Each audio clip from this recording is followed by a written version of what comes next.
everybody. Hey there. Hey there. Hey, you there. Hey, come here. It's time for the RageSelect podcast. It's time for the RageSelect podcast. John, it's time for the RageSelect podcast. You've told me that. Yeah, right here on RageSelect. I'm Jeff. I'm John. John, podcast veteran. You know, it's funny, John. We have a big Nintendo Direct today. Yes. And I feel like the last time I had you on, we might have had a big Nintendo Direct. We did. So I'm wondering if you've become the de facto Nintendo Direct correspondent.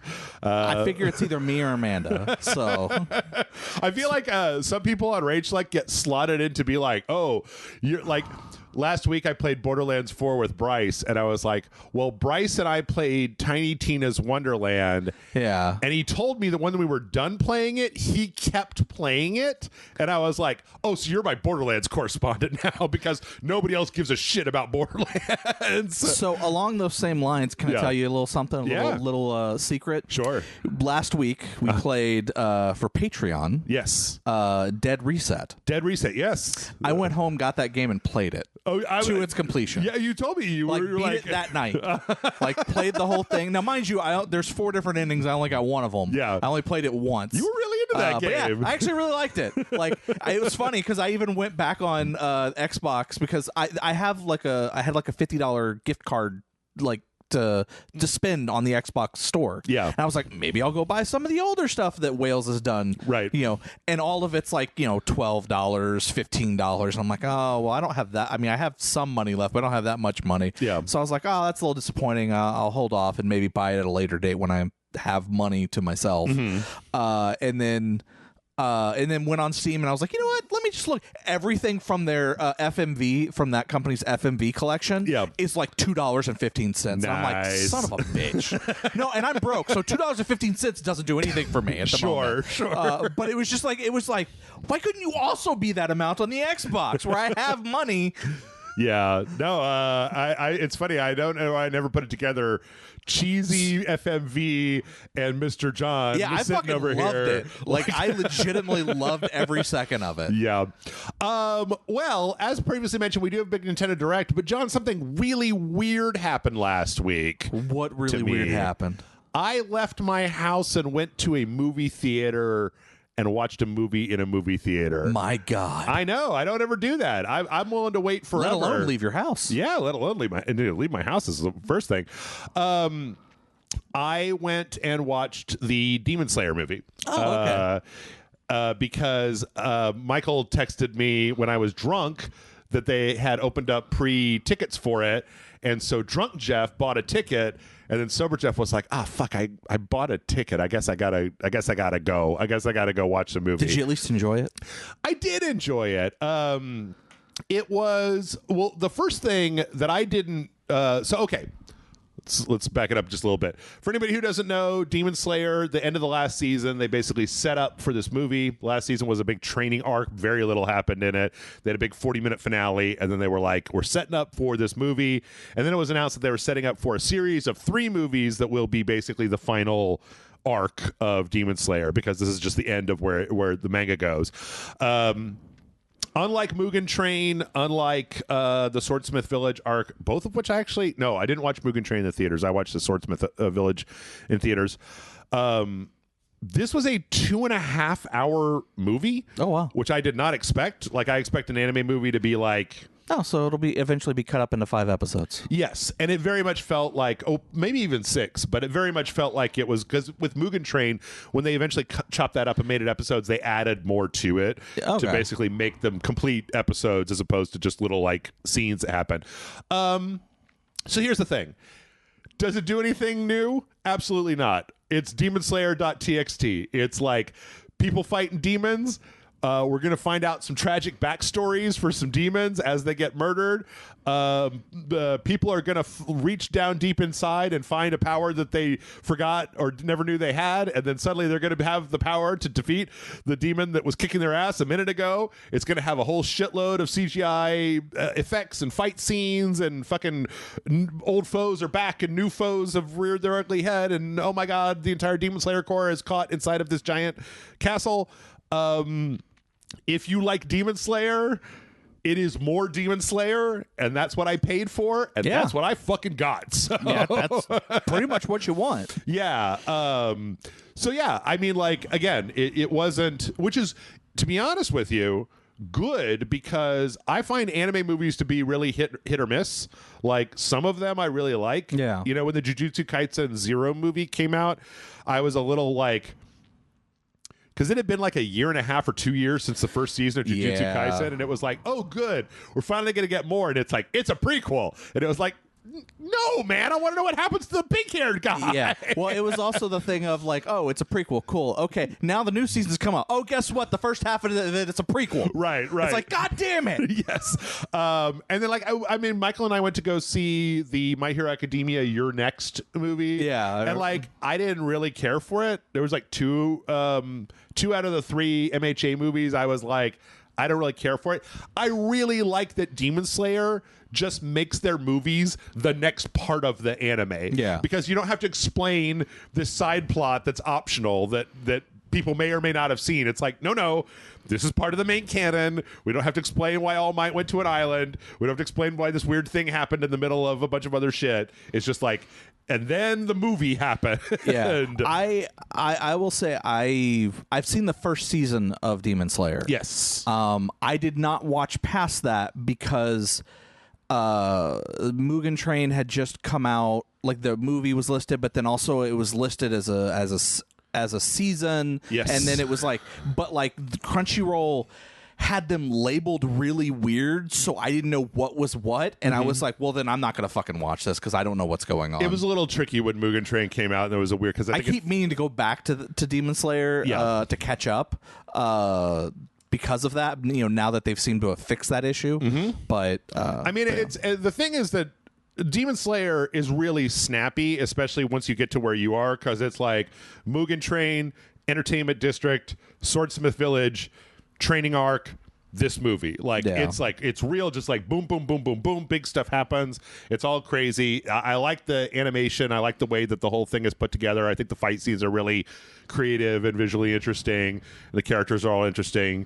My boy Zenitsu over here got himself a little mini arc in here that I was really happy about. So yeah, I mean, like, is it I think if you're a fan of Demon Slayer, I bet by the time this podcast comes out, I think it was like a limited engagement. Yeah. So it may not even be in the theaters anymore. But if you got an opportunity and you're a fan of Demon Slayer, yeah, it was good. I mean, like, especially this guy. I mean, it'll be on Crunchyroll at some point. So. Oh yeah, definitely. And it's not a bad thing to wait for it there because there's a shitload of other anime to watch right now. Like, we're about to hit October, and October fall anime starts. So yeah, like I'm actually looking forward to quite a few animes in October. So are you? I don't know if I've talked about this on the podcast yet, John, but are you familiar with Sanda? Did I tell you about Sanda? No, you might have actually. It's like the new Science Saru thing that's starting on October 3rd, where it's like in a future where it's illegal to believe in Christmas. A kid at like a school has the blood of Santa in him, and whenever he gets like blood on him, which makes his clothes red, he turns into this super buff battle Santa. I think you have told me about that. Yeah, it looks fucking ridiculous, and I love it. I can't wait to watch it. The one I'm looking forward to, I can't think of the first part of it, but it's like so and so wants to be a common writer.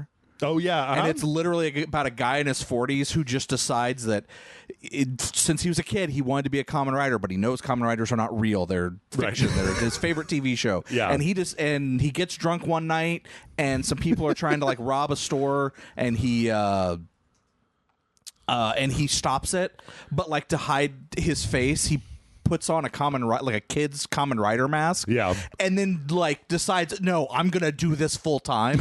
I'm going to become a common writer, even though it's not a thing. And apparently the manga is really good. Okay. And I am totally on board for this because it looks like I think the thing is that its comedy is that it takes itself seriously. Yeah.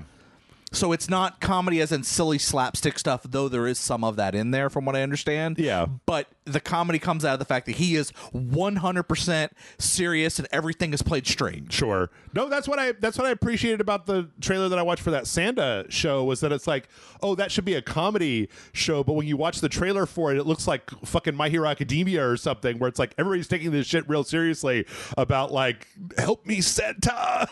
So no, there's so much good stuff stuff coming. Coming out in like literally a couple of weeks. Yes. I mean, even the games, man. We got Ghosts of Yotai coming before the end of the month, and like new Silent Hill's coming next week. I'm playing and, like 4 or 5 games at the moment. I'm just trying to get through like Chronos. 2 weeks ago, I was playing just WWE 2K25 and FBC Firebreak occasionally. Yeah. And now add on top of that a bunch of other games that just came out. Yeah. It's crazy. Well, what about you? Do you watch anything good, or do you want to talk about anything in particular before we jump in? The big thing is I wanted to point out that I played that Dead Reset FMV game, and I really enjoyed it. And it's a little predictable, but also not like it. It's one of those things where they do terribly to explain anything. Yeah. But like there's some interesting twists in the story. Okay. That I really liked. I was very impressed with it. And how they dealt with a time loop. Mm-hmm. Because I don't want to spoil anything for people who haven't played it. But if after we're off the podcast, if you're like, tell me what the thing is, I'll totally tell you. I'm never going to go back and play it. There's a billion games out right now. But there were definitely some moments where I was like, oh, that's cool. Yeah. I'm on board. Like this is going somewhere kind of different with time loops, but not different at the same time. I guess it should be pointed out just really briefly for anybody who doesn't know that like Dead Reset is a Wales Interactive joint. They do a lot of kind of like low budget FMV things. Tess and I did. There was the one that has Paul McGann in it. I think the first one of those Brian Salisbury and I played. Mia and the Dragon Princess. The I think cop it's like. one. The shape-shifting detective. The complex. Like there's been a lot of them over the years, and I feel like they make just enough money for them to fund whatever the next one is. Yeah. So, but I feel like they're getting better at hiding kind of how. Let's say inexpensive some of the production stuff well, it's like is. for example on TikTok, because yes, I use TikTok. Sure. Like clips from Dead Reset have popped up on. I've seen them on my For You page. Yeah. Not that I went and looked them up, but people in the comments, whatever. Because on TikTok, people will show clips from random ass movies. Yeah. And not actually list what the movie is or what TV show it is, and sometimes they'll even put like an AI voice over it describing what's happening, but like poorly. Like they'll change the names of the characters, and like they'll claim characters are related in a way that they're not related. Okay. Like just it's very kind of weird. It's purposefully done for one to try to avoid any type of copyright. Yeah. Of any algorithm catching the copyright. And then like engagement and then also engagement bait of being like people going in like, hey, that's not the guy. That guy's name is not Tom. Right. And those two characters aren't married. Right. They're brother and sister. What the fuck? Like what the fuck? You've activated my trap card. That's what I wanted you to do this whole and time. then you go in and comment on it. But, people were just playing that, and people were like, what movie is this? What TV show is this? And they're like, oh, no. And then people are like, no, this is a game. Dead Reset. It's a game. You can play it on Steam or on Xbox or PlayStation, blah, blah, blah. Yeah. And like, but it's like very intriguing, very interesting. All right. Well, speaking of intriguing and interesting, we got a big-ass Nintendo Direct last week. 1 hour. A full-on hour of Nintendo Direct. I actually thought that this was going to be... I thought this Nintendo Direct was going to be over after, like, the first 20 minutes, and then it was like... It just kept on fucking going. I was like, oh, shit. Because for those of you who don't know, it's the 40th anniversary of Mario, so we had been expecting something last Friday, a big announcement, and I thought it was going to be Mario specific, and it was for the first 20 minutes, and then it just went wide. It just was like, also here's a bunch of other shit. Well, it was like, here's a Mario specific announcement. Yeah. Here's another Mario specific announcement. Yeah. Here's something tangentially connected to Mario. And then the rest is like, and now forget about Mario. Here's a remake of Fatal Frame 2. What? So we started out talking about Mario and the Shigeru Miyamoto talking about the anniversary, and how there's going to be stuff at the Mario Museum in Japan. The big Nintendo Museum is going to have a big art gallery with a bunch of stuff, and then they're also opening another Mario theme park in Orlando. Because it's right now it's Tokyo and California, if I'm not mistaken, because the Universal Studios in California. They're also sponsoring the Kyoto Marathon. Okay.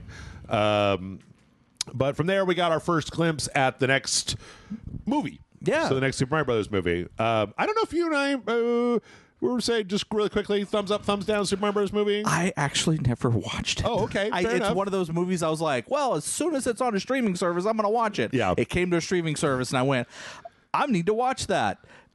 And then just proceeded forget completely that it existed to play Wales Interactive Games to do other stuff. Yeah. But they're going right to Super Mario Galaxy. It's not a totally. I don't think it's completely out of this world because they really did a lot of the Mushroom Kingdom Bowser stuff to be in the first part. So going into space means that you can do Rosalina and the Luminous. Yeah. Also, to talk about it a little bit, and I'm going to say something. Maybe it's controversial or not. I don't know. Brave. But like if you say that the first movie, again, I haven't seen it, so I could be wrong, but if it has references and stuff that encapsulates Mario 1 through 3, a lot of people expected the next thing that they would touch on is Super Mario World with dinosaurs and Yoshi and everything. Yeah. And I get that, but that's still technically Mushroom Kingdom, even though it is a different world in that one. And then if you think Mario 64, well, that's just the first Mario, but in 3D. Right. It's not really doing anything narratively different. Yeah. The only one before Galaxy that does something narratively different is maybe Super Mario Sunshine. Yeah. And that I don't think is enough for a whole movie or to really do a movie with. No. So Galaxy makes sense to be the next thing to go. Yeah. I mean, there's a lot of cool stuff you can do, interesting visuals, good looking stuff. And obviously this has been in development for a while. The intro, or this wasn't even like a trailer. We got no idea of what's going on here. It was just panned through the Mushroom Kingdom up into the sky. It's a Super Mario Galaxy movie. I did notice that they didn't put the stars on You Are Mr. Gay this time around. So so that's coming out April next year. I'm sure it'll make a gajillion dollars. They talked with, I don't know, there's a bunch of interviews. The head of Illumination. Yeah, fucking whatever. The most of the cast is coming back, it looks like. But that led into an announcement that Nintendo's going to be putting out a pack of Super Mario Galaxy 1 and Super Mario Galaxy 2 for the Switch. Yes. And Switch 2. Which I think is good, because I think Mario Galaxy was part of a pack. Mario Galaxy that was a limited time. Was part of I think it was like the 35th anniversary pack. It was a little while back. Yeah. It was a physical Switch cartridge, I know, because I bought it, and it was Super Mario 64 or 64, Sunshine, and Galaxy. Yeah. And it was limited time physical, only 1 month, and then we're not selling it again. Yeah, it was literally like once they're sold out, they're sold out. Yes. So putting these back out, I mean, to be honest, I think that these are probably the smoothest games for a modern person to play, right? I'm not going to talk about whether Sunshine is a good or bad game, but I think that Galaxy goes down a lot easier than Sunshine in a lot of ways. Yeah. They're they're just putting them out. I'm sure they'll be nice. The art style lends itself really well to upsampling and remastering. They said they're going to sell them as a pack, as a physical thing, but they're also going to sell them individually, I believe, for people like me who already own Galaxy. So you could just buy Galaxy 2. You don't have to buy the whole thing over again. And as near as I could tell, there wasn't any talk of it being a limited time thing. Yeah. So this is going to be a thing, which is good because it means it's going to tie into the movie. You have a good movie tie-in video game. You're doing it the opposite way this time. Make a video game or make a movie out of the video game instead of make a video game out of the movie. And then they're also doing a thing. I'm not as familiar with Mario Galaxy. Rosalina has a book. Yes. The book is like the story of Rosalina. Yes. And they're going to be printing physical books that you can buy. That's the actual book. It's also going to be a little bit expanded. So, coming out October 2nd. God, October 2nd. Fuck's sake, Nintendo. There's already too much on my schedule to begin with. Also, some amiibos of a Mario, Galaxy Mario, and Rosalina. So, yeah, that's pretty cool. Let's see. After that, I don't know. Anything else? Any other thoughts on Mario Galaxy? No, I think it's great that they're re-releasing, especially with the idea for the movie. Right. I think it's great. Yeah. We also are getting a new Mario Tennis. Yes. Mario Tennis Fever, I believe. Which is interesting because I remember that the last tennis game, Aces, wasn't received very well. Yeah, it's hard for me to tell because I've always thought that, like, well, one of the things about this one is that, okay, so this doesn't seem like it's an especially difficult game to make. Yeah. Right? It's just like, it's tennis courts, it's the Mario characters, you got all those on file. There's this new thing where you get special rackets that'll power up, fever rackets that power up your shots and let you do, like, kind of special shots that do stuff. But then the weird part was that they also said that there's a whole, like, single player mode. I think that was one of the complaints about the previous game. Yeah, where it's so it's got like motion controls, obviously, whatever, where like everybody gets turned into babies, the baby versions of the Mario cast, and then they've got to learn how to play tennis all over again because they're babies now, I guess. I don't really know how the cosmology of Mario babies works, but yeah, so there's going to be like an adventure mode. And then obviously it's going to have online, and it's Mario Tennis. I'm not entirely sure what else. They just need to make sure that Waluigi's in it. Yeah. I mean, that was his game. Was it? That he was from a Mario Tennis game. Oh, okay. February 12th next year is when that's coming out. I don't know. I have no clue about whether Mario Strikers, Mario Golf, Mario Tennis, if these are just really cheap to make and then they sell good enough that we can throw them out there and make a little bit of money. I mean, they always look really well made. I was a little bit upset about Strikers because I like soccer, but it was just either like bot matches or online, and the bot matches were hard as shit. So, or maybe I'm just really bad at soccer games. Okay, from there, we got the announcement that Nintendo is cashing in on your Nintendo Switch 2 purchase with Super Mario Bros. Wonder. Switch 2 edition. Switch 2 edition.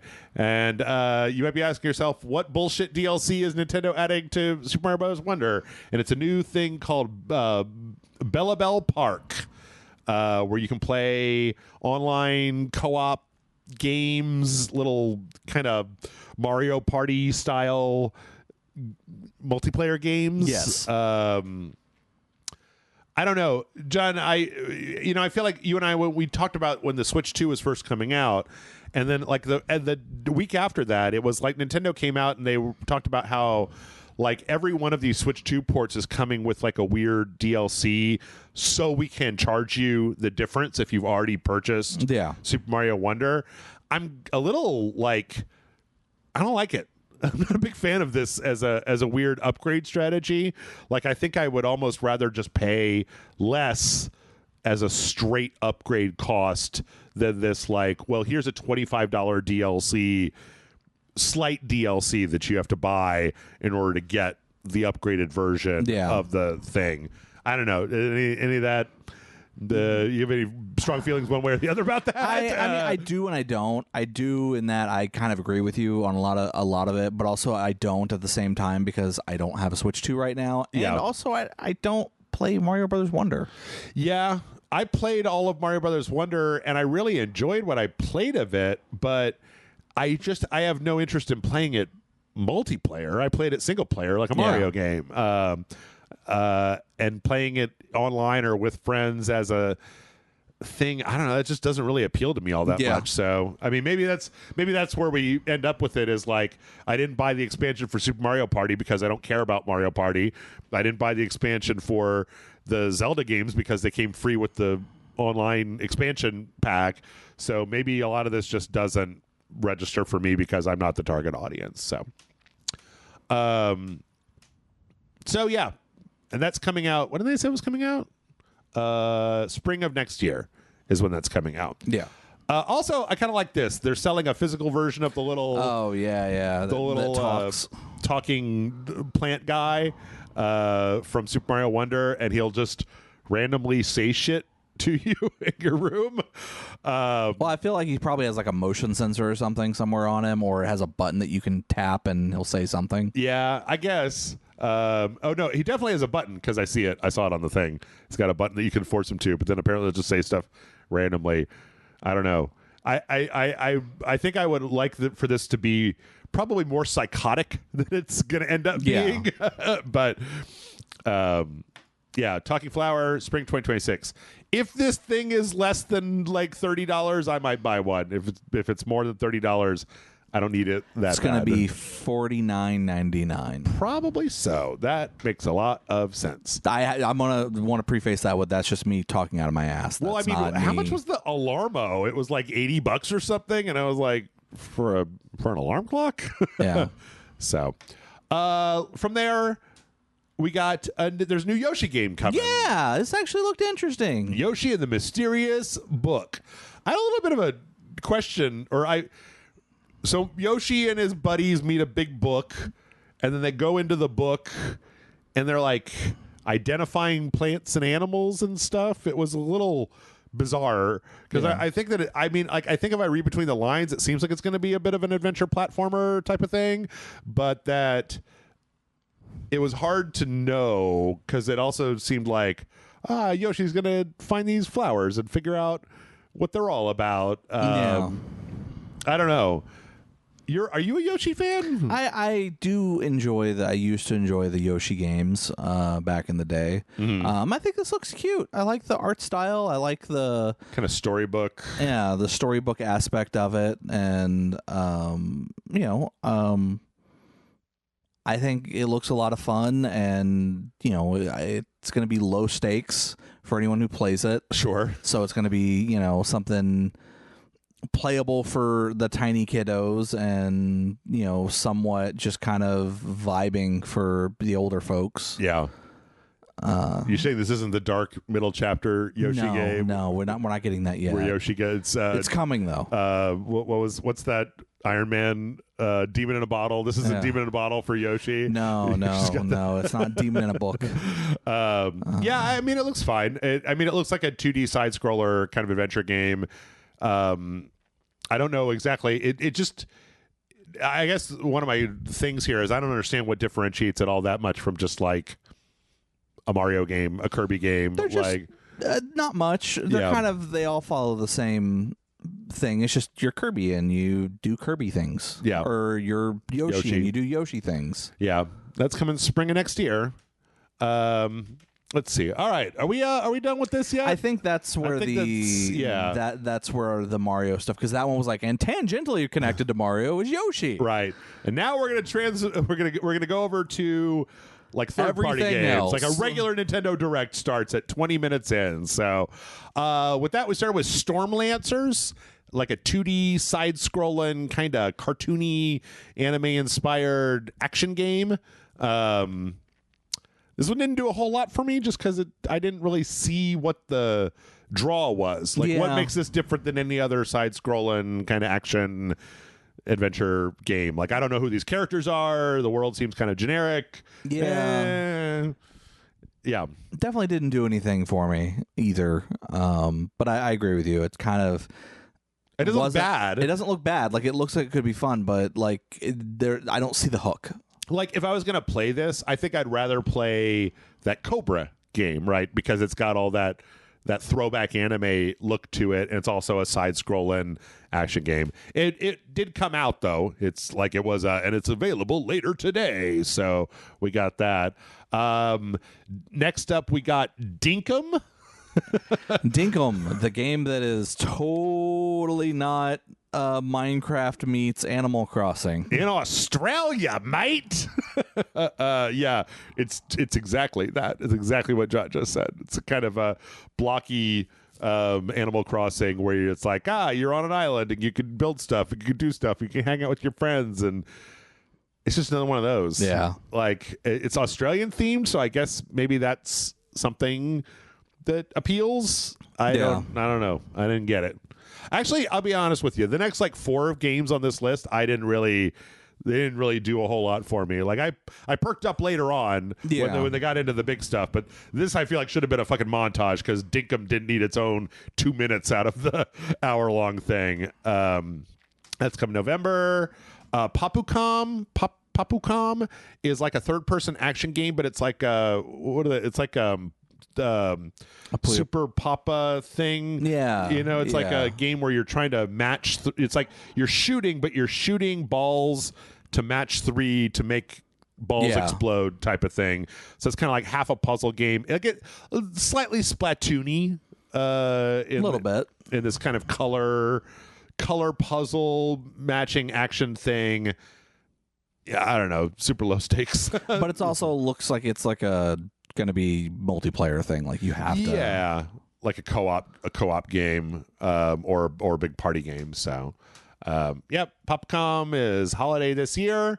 We already knew about Tomodachi Life. We got a new Tomodachi Life trailer. I don't think this one... I honestly thought this game had already been released. That's the big thing is that it like there hadn't been a release date on it yet. So you put in a bunch of Miis on an island. I think this is like wasn't this like a Wii game that they made? Well, wasn't there like original one was like a Wii game? Yeah, the Tomodachi Life was originally a Wii game. So you put a bunch of Miis on an island. They got little robot voices. And then they go around doing stuff, and you try to make them happy.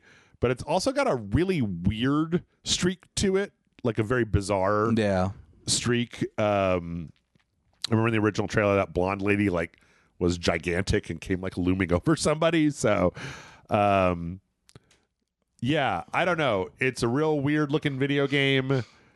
It's hard to tell. I guess it's just kind of like the Sims equivalent, right? Yeah. Like something that's kind of simmy, but for Nintendo. 2026. They living the dream. Got a release window of 2026. Spring of 2026. Let's see. Mortal Kombat Legacy Collection. Not much to say about that. We already know about Legacy Collection. Is it going to have blood? Yes. I believe it will, because it's got a bunch of different versions. So I was making a joke in the fact that the original Mortal Kombat games couldn't have blood in the Nintendo versions. Yeah, digitally in October, physical in December. Final Fantasy VII Remake Intergrade got another trailer. Coming January 2026. Linked Banner: The Spark.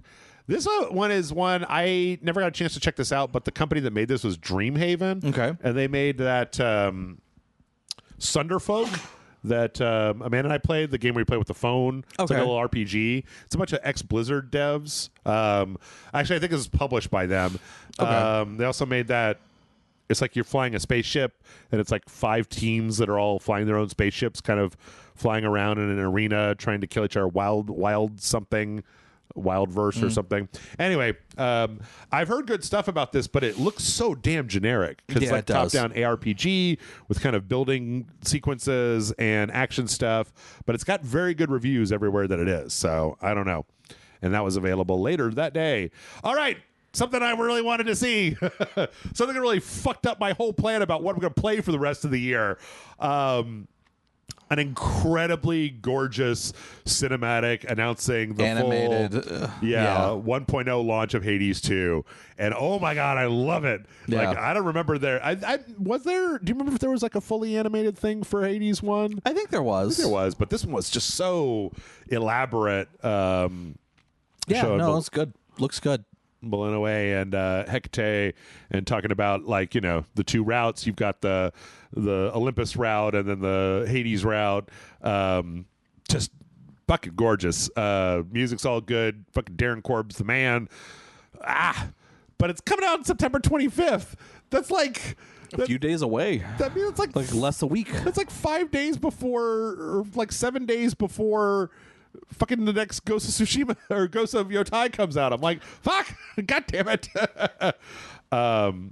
Did you ever get into Hades? I did not. Oh, okay. I did play it, but I never got like really into it. I never beat it or anything like that. Okay. I think it's coming to Game Pass pretty soon. Yeah. So, but yeah, I can't wait for this. And this cinematic just looks amazing. So, yep. Finally going to 1.0. Let's see. After that, we got some Kirby Air Riders amiibos.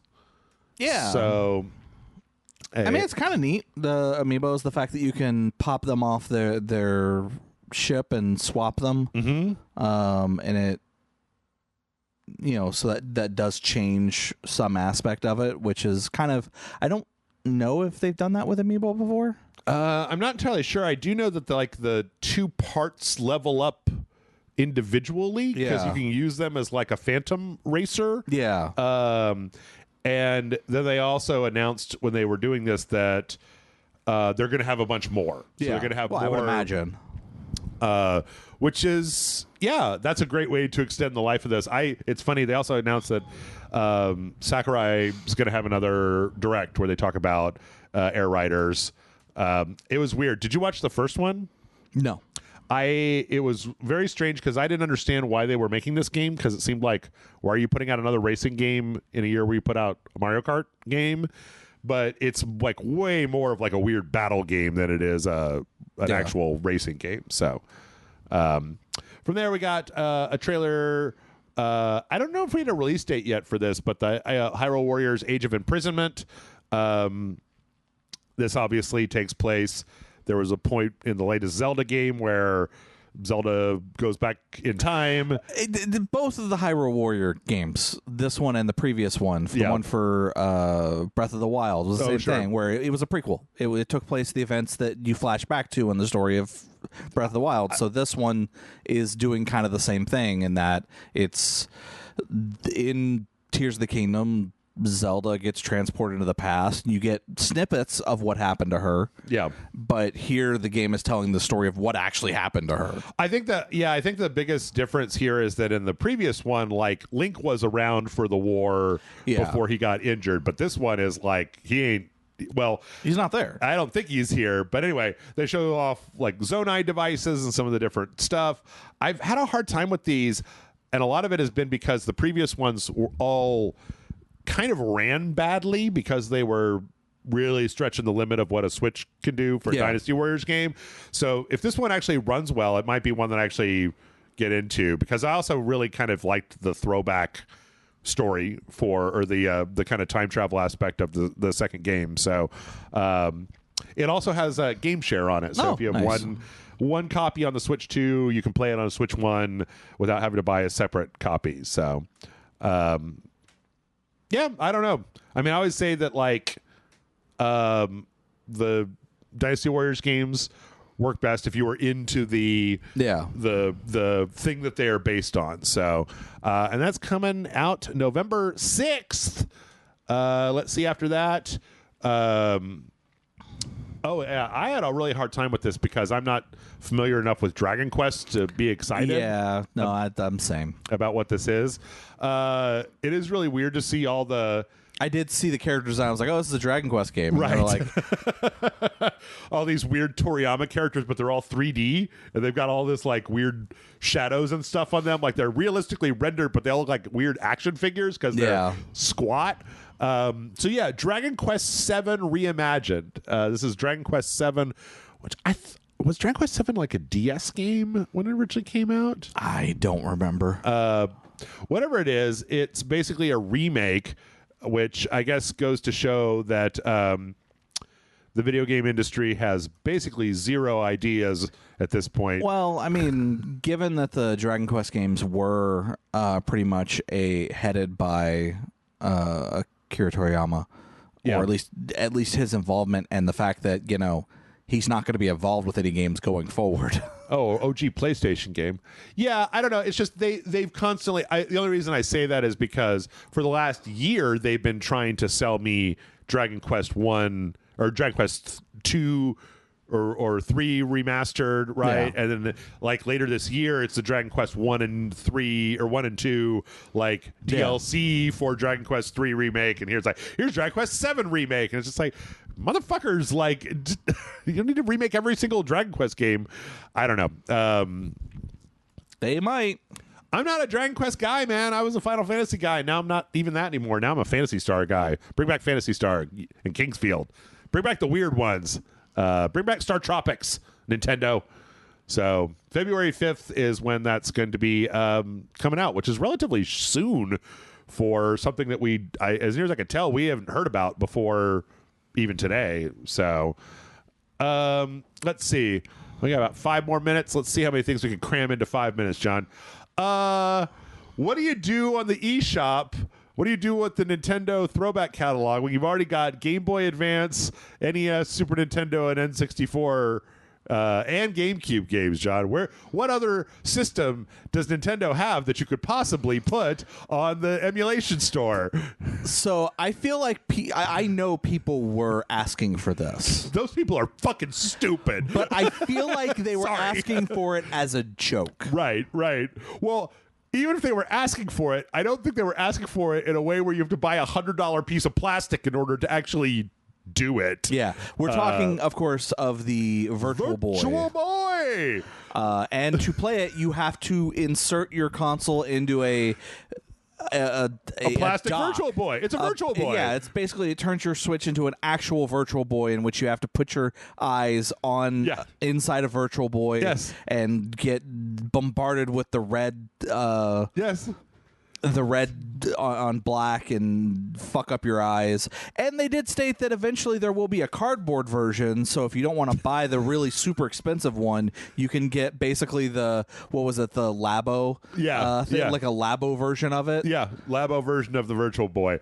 What the fuck even is this? Come the fuck on, Nintendo. This is stupid. Yeah, this is stupid with two O's. So I do know that there's some people that said that aside from the issues with hurting your eyes after a while, that there are some games that are actually fun. Not all of them, but there are a few that actually have some like playability. Remaster them into a TV playable version, put them in color, and release them as a collection. Or if you're not going to put them in color, just work on them so that they work on a regular fucking screen. Yep. And I don't have to put my head in a fucking Virtual Boy.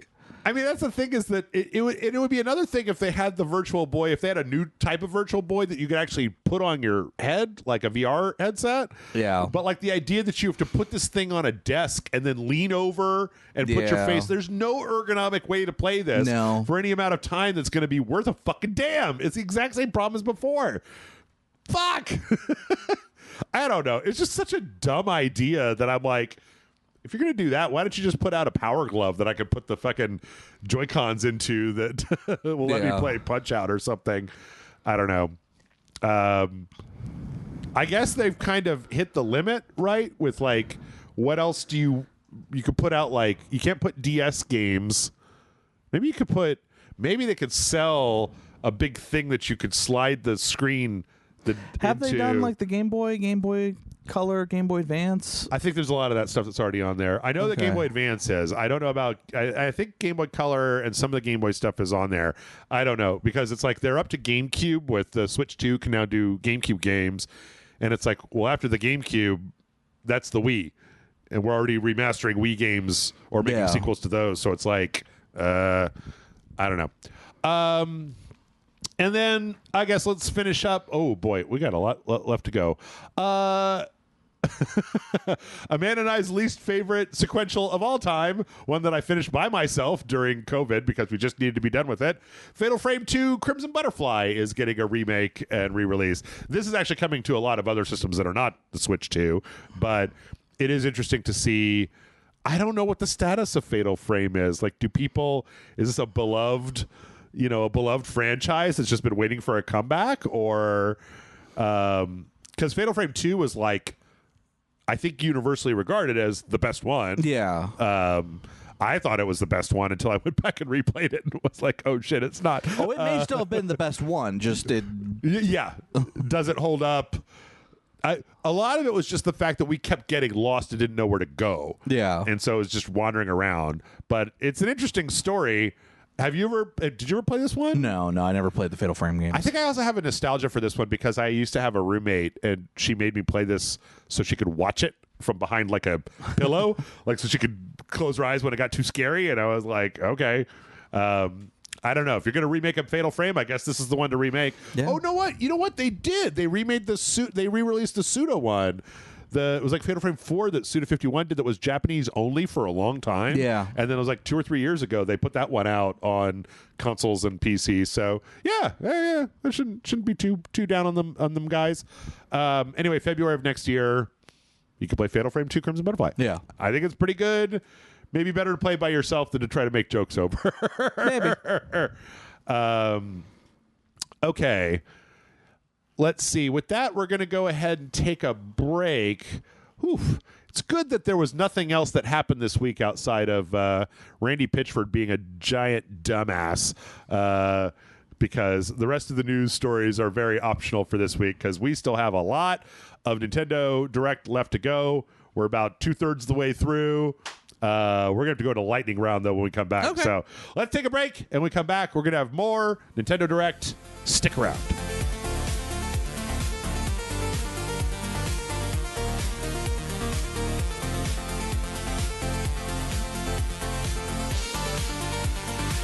And we're back. Yes. And there's more Nintendo Direct left to go. We're going to so much more speed run through some of this stuff. Fucking that One Piece RPG is coming out. Yeah. Fall of 2025. Overcooked 2 is going to use your webcam to show your face while you're playing. Stardew Valley's got mouse support.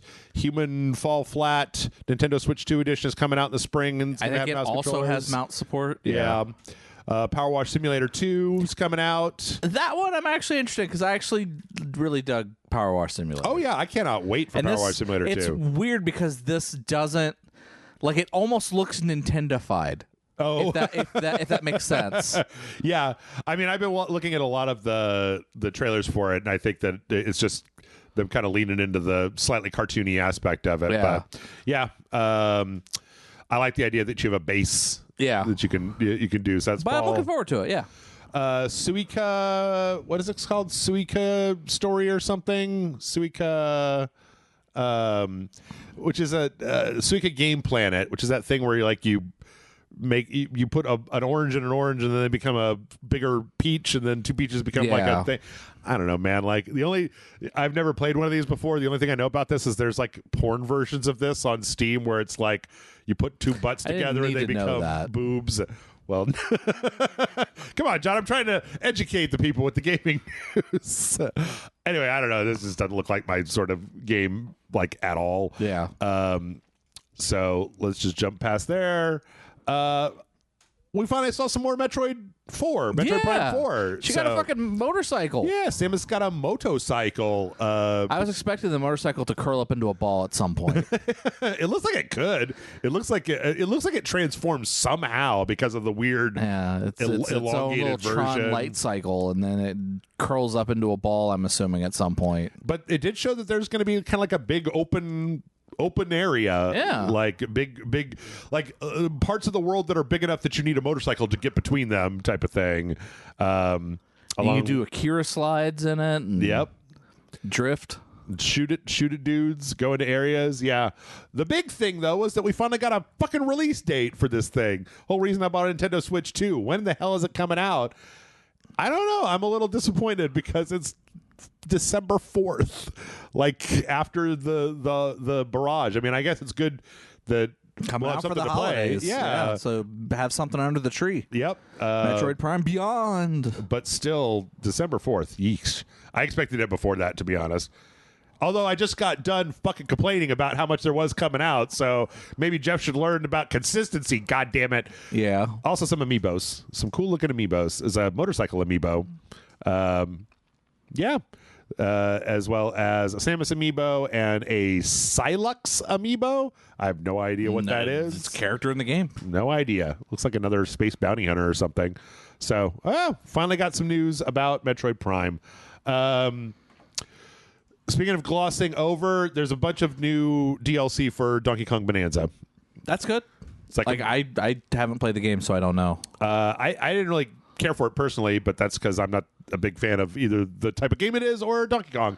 But there's you get to go to Donkey Kong's home island, and then there's like a little roguelike mode. It looks like where it's a time attack thing where you're trying to get these specific like emerald crystals, Emerald Rush, and that you have like a time limit, and then you get like roguelike perks that you can apply, et cetera. So great, wonderful. I'm sure that for people that like that game, having more of it is good. Yeah.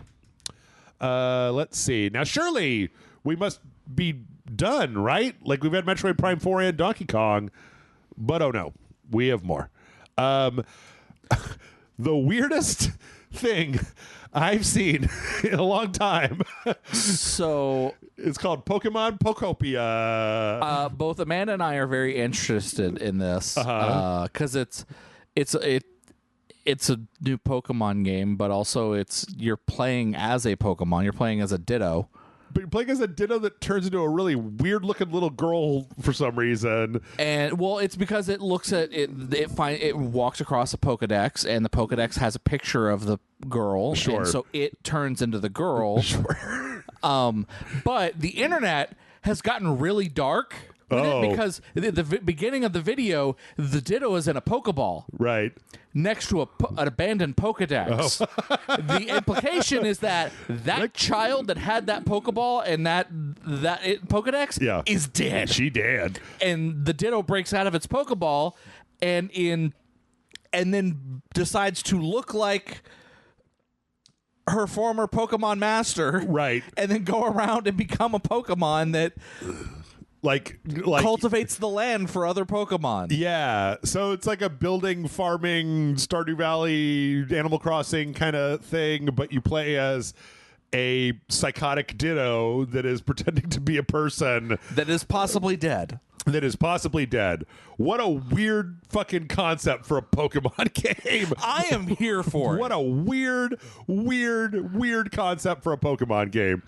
Also, just the way the face is, the Ditto face is just, it's incredibly disturbing. Like, I need somebody to render this in like a very realistic fashion so that it looks just like these fucking dead eyes, like a shark's eyes. Well, I mean, they had in the Detective Pikachu movie. Yeah, they had the one bodyguard that was a Ditto. I never saw it. So, okay. So there was actually a human that turned out it was a Ditto. Ditto. Okay. Yeah, I don't know. I mean, it's one way to make a Stardew Valley style game. Now that I'm thinking about that was a complaint about the movie because people were like, Dittos can't turn into humans. Oh. And in that movie, it showed that they could. And then now they're like, yes, they fucking can. Then Ditto's like, you fucking question us. Yeah. So, yeah, that's coming out 2026. We also got another Pokemon Legends ZA trailer. This game is out in like a month. It's got some more of the big mega evolutions for a few characters. I don't know, whatever. I just have a hard time with Pokemon's I think it's trailers. funny because usually Amanda and I really get into the Pokemon games when they first come out. Yeah. So like because we buy the dual pack or whatever, and then we sit down and we play the games on our own respective Switches in the same room. Like, it's just kind of one of the things that we do. Like, and like, oh, look at this thing that I did. Oh, look at this thing that I did, kind of thing. This one completely not talked about. We saw the trailer and Amanda was like, I think I'm more interested in the Ditto game. Well, also, I mean, you know, Scarlet and Violet showed that, like, I don't think it's going to run very well on a base Switch, right? Like, the Scarlet and Violet ran, in my opinion, like unacceptably poorly on the base Nintendo Switch. So, but I don't know. I mean, it's just me. I'm not a big Pokemon guy to begin with, but let's see. Oh, they also announced there's going to be DLC, like Pokemon X and Y DLC. What are they called? Mega Dimension for ZA. Danganronpa 2 is getting remastered. So if you're into that, never been into those games. Good on you. There you go. Dynasty Warriors Origins is also going to be ported to the Switch 2, along with some DLC. I heard that game was really good. I enjoyed what I played of it, but it's not something that I'm really super duper into. So, we also got Monster Hunter. What is it? Monster Hunter Stories, I guess, is the name of that. Yeah, Monster Hunter Stories 3. We got another trailer for that. That's the kind of RPG spin-off of Monster Hunter, where it's like about the kingdom and your guys, and kind of showed switching between monsters and some various traversal stuff. Yeah, it's coming out March 13th. I have tried some of those, and I've never been able to really. Yeah, I can't get into the Monster Hunter games. I've tried. I got into one really hard, and then I was kind of like, okay, I'm done.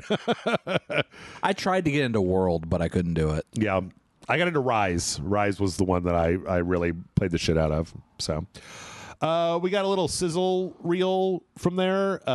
This was 2 Point Museum, Disgaea 7 Complete, EA Sports FC 26, the Dragon Quest 1 and 2 remake, Virtua Fighter Revo, Lego Voyagers, Little Nightmares 3, and Persona 3 Reload, with just some various release dates. So, yeah. Then we got a new trailer for the new Resident Evil Requiem, that I think is going to be, if I remember from news stories, running, full fat Switch 2 hardware, not as a streaming thing. I don't think there was a lot more in this trailer that we hadn't already seen. There's a little bit more, showing the protagonist kind of going back to Raccoon City and getting chased around. Do you Resident Evil? Do you Resident Evils? I mean, we've played the Resident Evil games. We played 7, but I'm just curious if you've I haven't been keeping up since I haven't played Village. I guess I did not play Village. Okay, I have not played anything after 7. Oh, okay. And that's not because I didn't want to or anything. I just didn't get around to it. Yeah, I didn't get around to it. So it's kind of one of those things I am a little bit less. They did the remakes. I didn't play Resident Evil 4 remake. I didn't play 3 remake. Mm-hmm. The 3 remake, yeah. Yeah, I did play 2. Okay. The remake of 2, but I didn't play 3. 3 was during COVID. I remember I streamed that whole thing. They also announced that Resident Evil 7 and 8 were coming to the Switch 2, which was that had been leaked, I think, the week before. If they can get the RE engine running on a Switch 2, why not put all those games and just cash your paychecks? So, yeah. And then finally, I think this is a good finale, like a big thing that people probably been waiting for. There's a new Fire Emblem game. Yeah.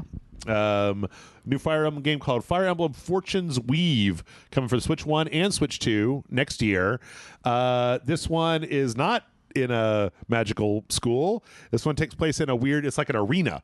It's like everything is like a very kind of Roman arena style thing where there's different factions fighting, and then you've got, I don't know, they showed a series of 3 or 4 different characters that all have their own kind of motivations. There's like a plucky young dude and a lady what wants revenge and a dark mysterious stranger, and the whole thing looks very Fire Emblem. I will be curious to know if they're going to do because the last one had a lot of like that Persona DNA in it, because you had to go through day by day by day, and by the end of that game, it started to really wear on me when I was playing it, because it was like, all right, I gotta get up, I gotta go talk to everybody, I gotta fish, I've got to do the thing, I've got to choose the lesson plan, gotta do my dailies, and then like once a month there was a big battle. Yeah. And like when I started getting towards the end of that game, I was like, all right, motherfuckers, I'm ready for the battle. I got 3 days left doing fucking lesson planning for these brats. Let me just go do the battle for the future of mankind. But I think it looks really good. Like, it looks real nice and sharp. Yeah, no, it definitely looks good. Wait, the last one was that Engage. Yes. I didn't play. I don't know that I've ever heard you talk about a Fire Emblem, so I didn't get the impression. The Fire Emblem is one of those games that I know about, but I've completely ignored. Okay, fair enough. I know who certain characters from Fire Emblem games are because of Smash Brothers, and that's about it. Sure. Yeah, I don't know. I mean, I'll be interested to see like how it goes. You know what? They also did a Dynasty Warriors they did 2. Yeah. There was the original remake one, of the first game, and then there was also the continuation of the 3 Houses or whatever. Yes. But yeah, this looks good, and it's coming in 2026. So yeah, good that we got a release date for it. And that was our Nintendo Direct. A lot of stuff. Yeah, some good stuff, some stuff that was some surprising, some not so surprising. Yeah, just good mixed bag. You turn that down just a little bit. Tilt that. Yeah, there you go. But yeah, it was good. It was weird. I do stand by my thought that it went on for far too long. That after the Mario stuff, it was weird. It was like a second Nintendo Direct that was kind of pasted onto the back of the first one. So, but at least we got some good stuff that's coming out the rest of the year for the Switch and the Switch 2. All right, with that, let's just jump over. We've got some interesting stuff, but like 5 of these tabs are just Randy Pitchford saying stupid shit. Which, there could have been more, but, Yes. There's only so much Randy Pitchford we can take. Yes. So let's talk about Borderlands 4. Borderlands 4 came out last week. Yes. And I've heard it has issues on the PC. it has issues everywhere. It has issues all over the place.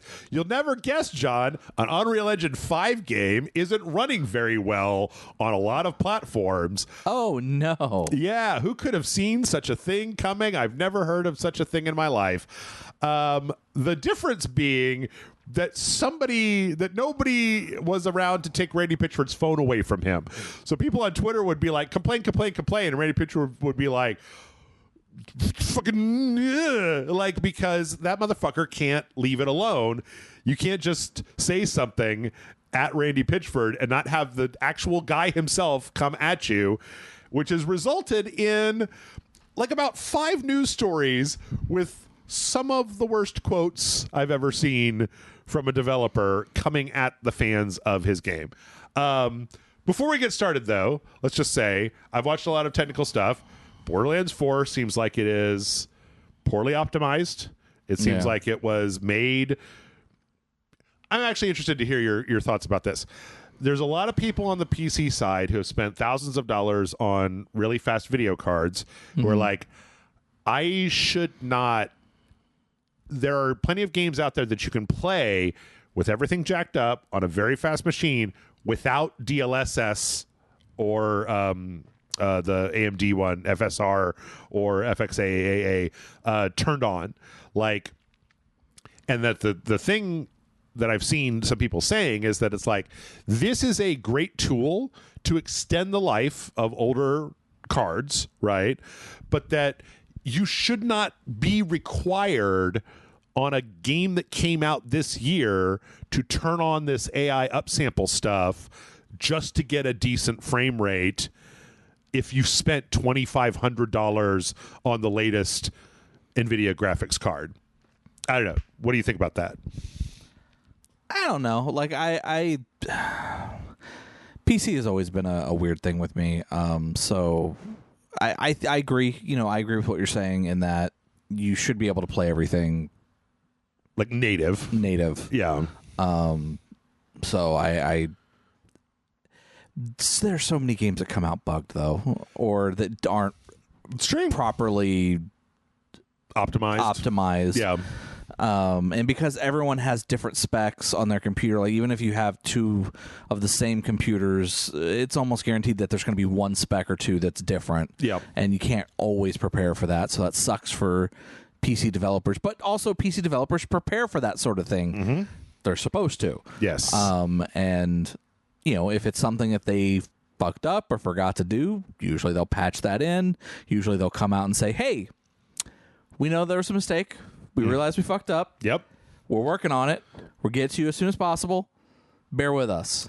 I think it's part of this overall critique of this generation of gaming that says that, like, when it was like ray tracing and upsampling and stuff like this, Unreal Engine 5, Epic came out and was like, we have the engine that will work. Yeah. Here is the engine that will work and it will give you good results, and everybody used it. And it turns out that unless you pay really close attention to the way that you're developing for UE5, you're going to come out with a game that has stutters, glitches, load times, and like bad performance on ostensibly like worse performance now than 20 years ago on the hottest video card, right? Yeah.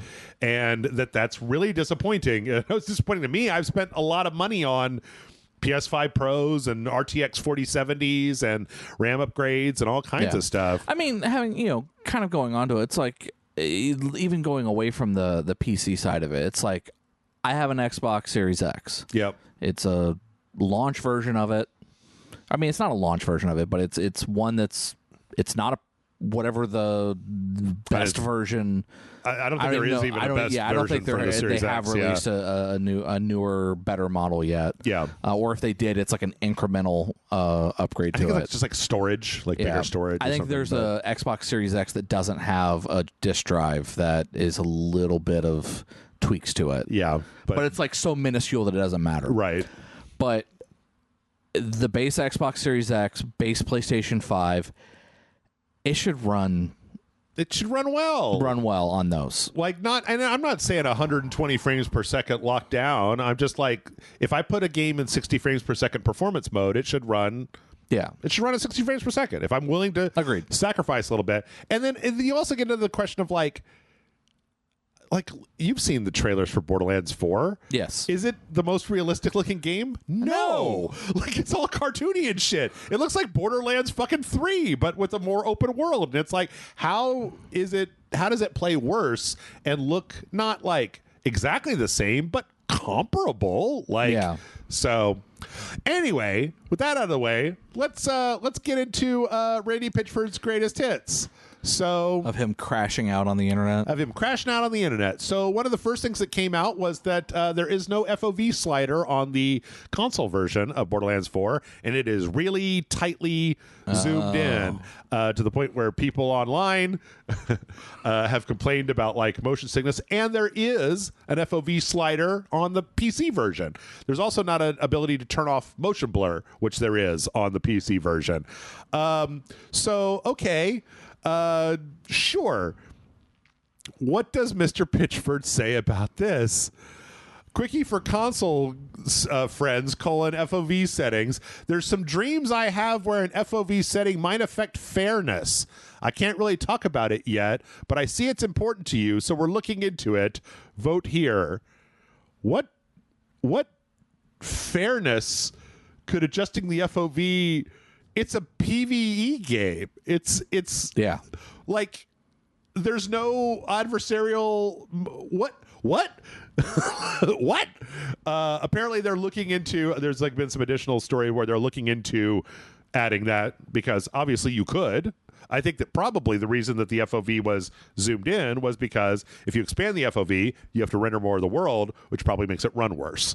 And so that's probably why they have it locked down and you're not allowed to turn it off. Also, motion blur tends to cover stuttering a little bit because it's kind of smearing, so you don't see every single frame as in depth. So that's what people have at this point said they think more likelier than not. So, okay. So then more complaining, and Randy Pitchford comes out and says, "You know what? The internet isn't a real thing. Only 1% of the less than 1% of the trouble tickets that we've gotten at Gearbox have been for performance issues. So this whole thing has been blown way out of proportion." Sure. Who the fuck like puts in a ticket for performance issues with a video game? Like, I am actually trying to think of the last time I put in a ticket with a game company about a game, right? Like, oh, this quest bugged. I just assume it's going to get fixed and reported via Reddit. But the idea that you would write in to the help desk of a place and say, like, this game is only running at 55 frames per second when I expect it to run at 60 frames per second. That's ludicrously stupid. Like, no one would actually do that. I mean, there are people that would, but... Yes, but less than 1% is not... I mean, just because you don't have a lot of tickets complaining about performance doesn't mean that people aren't upset about performance. Let's see. We got another one. Like... Borderlands 4 is a premium game made for premium gamers. Just as Borderlands 4 cannot run on a PlayStation 4, it cannot be expected to run on too old PC hardware. Unlike on PlayStation, Xbox, we cannot prevent a PC player with suboptimal hardware for the game try to play it. So some try and get mad and have actual issues that we may need to fix, etc., etc. So it's your fault because your PC sucks too hard, John. And you didn't look at the minimum specs before you went out and tried to play Borderlands 4. What's that? Your system meets the minimum specs? Still your fault. Yes. And your shitty equipment. Yes, which actually I believe leads into somebody complaining about the programming of the game, and Randy Pitchford replying, "Code your own engine and show us how it's done, please. We will be your customer when you pull it off. The people doing it now are clearly dumb and don't know what they're doing, and all the support and recommendations and code and architecture of the world's greatest hardware." Like hardware companies and tech companies working with the world's greatest real-time graphics engine coders don't know what you seem to know. /sarcasm. Like, this isn't how you do this. Like, you just shut up and you say, we're going to see what we can do about optimizing post-launch. Yeah. We also got him saying, like, if you don't like it, you should just go get a refund from Steam. Oh, yeah. No. My favorite of that one was that if you're not happy with it, just ask Steam for a refund. We don't want you as fucking customers. Right. And it was like, we don't want you as our customers anyways. Also, he kind of went nuts on this DLSS thing of just like, well, if you want a good frame rate, you have to turn on DLSS, and like there's nothing that I can do about that, and it's fine, and all of your complaints about running a game in DLSS mode are stupid. It's fine, etc., etc. There was also like an undercurrent when I was reading through all of this where he kept kind of saying over and over again, play it with DLSS turned on, or you can wait for there to be better hardware. Like, not wait for us to optimize or fix or get better, but you can wait for like the next generation of video cards, and then you can play with DLSS turned off at 60 frames per second. People are like, Randy, shut the fuck up. Like, even if that's what your policy is, don't fucking say it out loud. Anyway, I'm trying to think if there's any more here. There was, was this. Oh, yeah. Also, it came out recently that if you're playing on the console, the longer you play the game, the more you might encounter stutters. So the longer you play in a single game session, the more you might be getting issues with performance, which is actually a known issue. And Randy Pitchford came out and said, so the fix at the moment is for you to just quit the game every so often and then reload it. We're working on a fix. In the meantime, just, exit the game and start over again periodically. That one's not as bad, but, that one wouldn't be a problem without the rest of this. Yes, without the rest of all of this. I agree. Fucking, what's wrong with you? You're stupid, etc., etc. So, So at the end of the day, I think that the moral of this story is that somebody needs to fucking take Randy's phone away from him and be or at least change the password on his Twitter account, on his X app. Because like so many companies, Konami, with the Metal Gear Delta has all these same problems, right? Yeah. And Konami was just like, we're going to try to work on it. We'll get back to you. And like in this era, it is kind of expected that if an Unreal Engine 5 game comes out and it kind of sucks, that you just got to wait and see if it gets any better. But the last thing that you should do is attack the people that are paying money for the game and be like, why are you so stupid? Yeah. So, but I mean, this is Randy Pitchford is not the smartest man. True. This is the same man that lost a USB porn drive at a fucking medieval times. Yes. No, he had those videos for research into his magic. Yeah. Sorry, Borderlands 4 people. What's the strange thing is that by all accounts, Borderlands 4 actually seems to be a pretty good game. Yeah. But that, like, it doesn't matter if the game runs real bad and then you've got this guy out there just doing drama slop on it. So, all right, we've got about 15 minutes here in part 2, so we're gonna like just power through some stories. You ready? Let's do it. Okay. The Overwatch Persona 5 crossover has started. Okay. I don't know if you know that this was happening. I didn't. And a lot of people are a little mad because they... Of course they are. Well, so Skull from Persona 5, a blonde guy who's kind of doofy, who walks with a limp, is a skin for Genji, who's already had skins for a bunch of other things. And people are like... Junkrat gets no love, and he is a blonde guy who's kind of crazy, who walks with a limp. Also, the student council president in Persona 5, who is one of the characters of the Phantom Thieves, is a skin for Diva. I don't know if you know this, but there's a character in Persona 5 called Futaba, who is a hacker who sits alone at home on a bunch of computers. I do know who this. has a mech that they get into, and people are like... Why? Question mark. So I will say in regards to that, a lot of that is licensing things. Sure. It could have been Bandai said, "Here's the characters we want you to make skins for," possibly, and they just went, "Okay, well, what are the popular characters that we can use these specific skins with?" Yeah, and it wasn't a case of which characters fit these archetype of these characters. It was more of which ones, can we do this with that ensures people will play them? I get it. I think it's a thing where people have had an overall complaint with, like, the Overwatch 2 crossover skins seem to focus on a few different characters a lot, like some of the more popular characters a lot. So that means there's less for everybody else, and that they're sometimes a little weird in just how they get put in. Let's see. There's a game on Steam called Zero Caliber 2. It's like an FPS, a VR FPS. It's like an online multiplayer mode and a single-player campaign. They're doing something really weird. So the game is $30, but they put out this campaign where if people put it on their wish list and they hit certain metrics of people who have wishlisted the game, they will drop the price.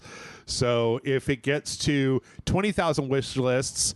no, it's currently 20,000. If it gets to 30,000 wish lists, it'll be $27. If it gets to 40,000, it'll be $25. If it gets to 50,000, it'll be $20. And if it gets up to 100,000, it'll be $15 or half price. Okay.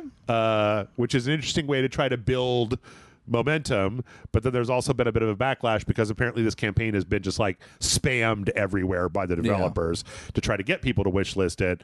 I thought about it and I was like, I don't want to play that game no matter how cheap it is. So it doesn't really matter to me. But it's kind of an interesting idea, especially just pointing out the power of like a Steam wish list. Yeah. Well, it's like, and then you have to ask yourself the question of, is the full price of the game the actual price they were originally going to release it for, or is the $15 what they were going to release it for? And this is their way of getting people to wishlist it, because wishlisting a game does actually help the developer. Yeah, it pushes it up on like the popular upcoming and stuff like that. So this was their way of going, okay, we could sell it for the $15 that we were always going to, or we can say we'll sell it for this amount, and if we get enough people to, we'll lower it to and then it becomes is that not a little skeevy?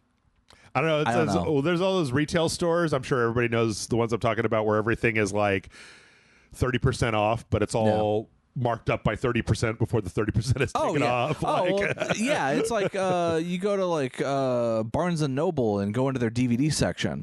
And whenever they're having a sale on Criterion, it's a deal because you're buying one and getting one free or whatever. But buying one anywhere else will cost you $20 to $30. Buying one there is $40 to $50. So it's kind of like, well, it's like I just bought two with buying one, but I'm getting one free, but it's like I bought two. Let's see. Speaking of Steam games, Escape from Tarkov is coming to Steam. Very popular extraction shooter that a lot of people like. Okay. This game has been kind of in its own beta from the developer's website for a long time. We found out this week that apparently if you already have a copy of Escape from Tarkov that you've bought from the developer, there is no discount, there is no transfer. You must simply buy another copy on Steam. That makes sense. Yeah. Well, I think that because this game has a lot of microtransactions and it's got a very fervent player base, that people are like, what the fuck do you mean I've already given you like $400? Like, what do you mean I have to buy it for $60 again on Steam? Especially because the Steam version requires you to connect to your Tarkov account before you can even really play the game. So the silver lining here is that apparently if you have spent a lot of money, once you buy, like if you buy the base version of the Steam game and you connect it to your account, you get all the stuff that you've got in the game. Yeah. But still just even asking people to go back and buy a separate copy. But I've got a lot of stories about this developer and how they are not super good. Like they keep changing the goalposts and like, this was the complete ultimate edition that's going to have everything we're ever going to release. Also, we put this new game mode is technically a separate game mode, so there's like a more ultimate edition that has this in there as well. So anyway, we'll see how that goes. I'm not really a big fan of Escape from Tarkov. Have you been familiar with the Vampire the Masquerade 2 controversy? Vaguely. There were 2 factions in Vampire the Masquerade 2, which is a big RPG where you join into factions, that were going to be part of the Ultimate Edition bundle and were literally unavailable in the main game, even though it would reasonably be that you would play them in the main game, right? Like as Vampire the Masquerade, it would be like, you would choose one of these different factions, and the fact that some of them were gated off really rubbed that community the wrong way. Yeah, I had heard about that. So they managed to get the developers to, they're now in the main game. Okay. So then the question becomes, they actually last week, I believe, they refunded everybody who pre-ordered the Ultimate Edition on PlayStation. They announced what they're going to be doing instead, and that is a series of separate, because you play as like a protagonist, and then there's going to be like 2 other characters that you can see parts of the game from their perspective. Okay. Like you play as them in little segments, and it looks like they're going to be adding in additional DLC stories for those 2 characters, as opposed to the actual faction stuff. So yeah, there's a Malkavian detective, and then there's also this kind of I forget what this other lady is. She's like a the Flower and the Flame and Loose Cannon. So these are going to be these parallel narratives that expand more on these individual characters, and that's what's going to take the place of the original stuff. So kind of a win for the folks that wanted more of that. Any interest at all in Masquerade 2? I was kind of interested in it, but the more I've heard about, like literally, the more I hear about the game, the less I want to play it. Really? Okay. I mean, anything in particular? Like, what do you mean? Is just that it's like less of an RPG and more of like a straightforward. It's less of an RPG. It's more of a I don't even know. Like all the people who are like hardcore fans of the Vampire the Masquerade, the first one. Yeah. They all seem to be getting all the stuff that they really like about that game taken away from them for this game. Sure. And it's kind of one of those things where I'm just like, well, like. I liked the first Vampire the Masquerade game. I thought it was all right. Yeah. I wasn't like super obsessed with it like some people, but like I thought it was all right. I thought it was good. I was looking forward to the sequel. And now not so much. Not as much. Fair enough. Speaking of sequels to look forward to, Black Flag remake has been a long rumored thing that's going on.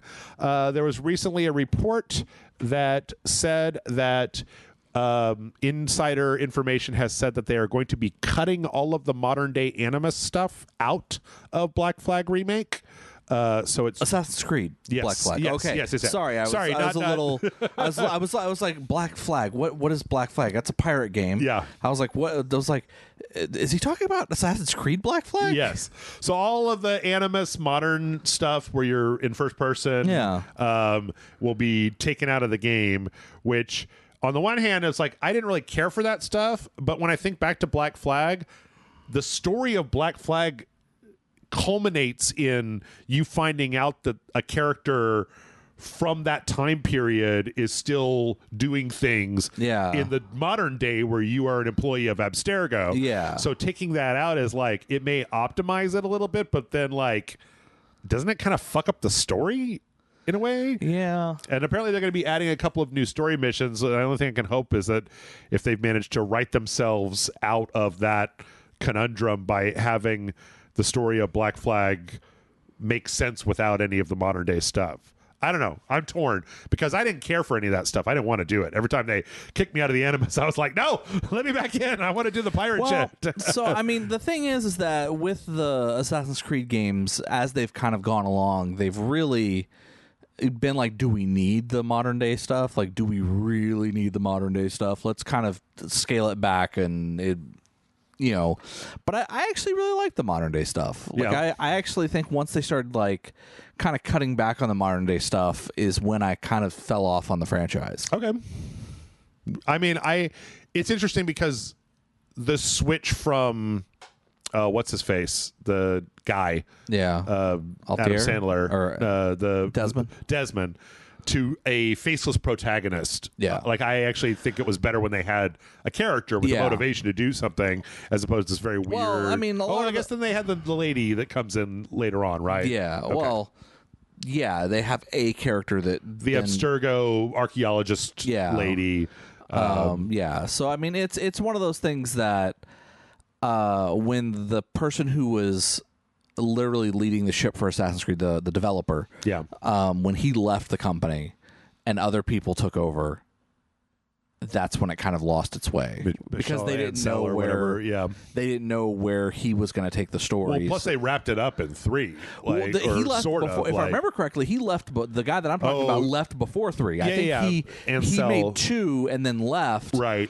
And then they made, well, we don't know what to do, so let's make Brotherhood and and whatever the one after that was was like not Syndicate. That was later. Well, it was like the Desmond. It was like Assassin's Creed 2, Assassin's Creed 2 Brotherhood, Assassin's Creed 2. It was the Ezio trilogy, essentially. Yes. And then they went, and then people were like, okay, can we get past Ezio and do more of the story and actually move Desmond, because it was like they were spinning their wheels with Desmond's story. Yep. In all 3 of those games, and we're like, let's move the story forward. Yeah. And then one of the CEOs went, well, we promise that Assassin's Creed 3 is going to be the final Desmond story. Yep. And then they killed the character off without actually resolving anything. They killed the character off and the bad guy won. And it was like, oh, hooray? Question mark? Like, it was very weird. I didn't like it, but it was like they're like, well, and then like they were like, yeah, well, we made a promise that we would end the story, so we just killed him. Yeah, and that's the end of his story. Yep. And it was just like, what? Let's see. All right, Balatro 1.1, the next big Balatro update. Oh, okay. Has been pushed back a little bit, and that was because Local Thunk came out and was just like, I didn't want to crunch myself. I am a development studio of 1. I didn't want to like overload my own workflow. That's fair. I probably announced it a little bit too early, but hey, bear with me. I'm working on it. It'll be out when it's out. I got a lot of ideas for Jokers. You know what? Balatro's fun. Works perfectly good as is. Works perfectly good. Yep. I'm still playing it. Yep. So, Silksong has apparently sold an estimated 3.2 million copies in its first 2 weeks. On Steam, yes. That's not counting Game Pass, or Xbox or Switch. Yep. Or thing's gonna be a fucking monster. I'm personally not playing it, but I think everybody that is have a good. It seems like they're all getting the game that they want. So sure, maybe I'll come back to it if they put it in easy mode. Let's see. We also got some interesting PlayStation news. I wanted to put this out there mostly as a PSA. There are updates to the DualSense controller that now allow you to do this interesting thing where when you hold down the PlayStation button, if you press the PS button and then one of the face buttons at a time, each one of those face buttons can be synced to a different device, so you don't have to unsync and resync. It's like triangle is your PlayStation, circle is your PC, X is your phone, and you could just go beep, bop, boop. I think that's actually pretty cool. Yep. Xbox has something similar in their controller where it's got like a flip switch between PC mode and something else, but I like the idea of just having individual states. Yeah. I will say the Xboxes, it's a little confusing on how to flip it between PC mode and Xbox mode, but I've done it. So. As I understand it, on the DualSense, it literally is like there's like a number of there's like a light on it that flashes depending on which way you're set. So apparently it's in the latest firmware. There you go. That's cool. Yep. We also have.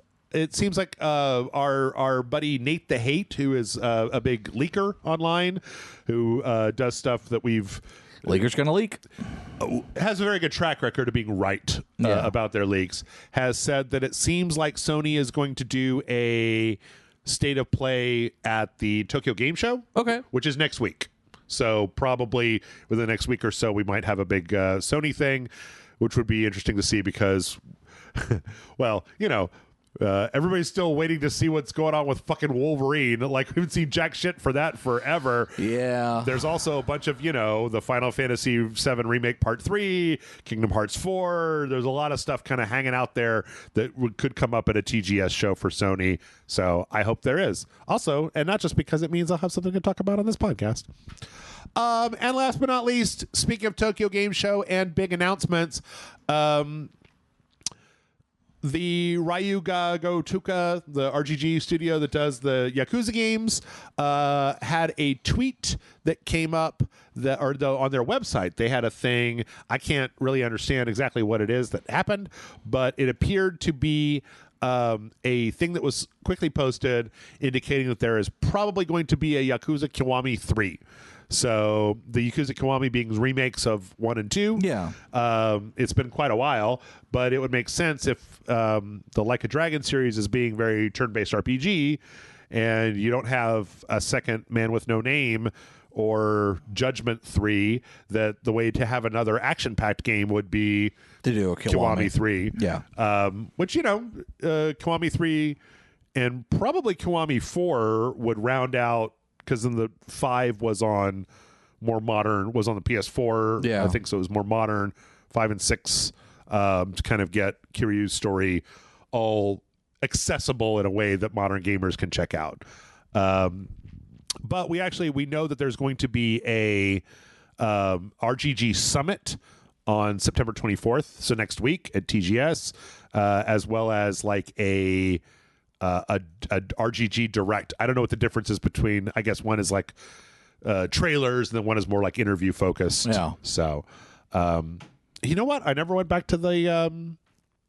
They had the Goro Majima is a pirate game, and I never went back and played that. It was Yakuza Pirates. Yeah, it was really kind of or Like a Dragon Pirates, pirate Yakuza in Hawaii, or Pirate Yakuza. Fucking longest name of all time. Yeah. I was actually excited for that, but those games have just become so fucking big that it's like a real investment to try to play them. So, and with that, we're going to take a break. Okay. We still got a shitload of trailers left to go, so everybody stick around, and we'll be back in just a minute.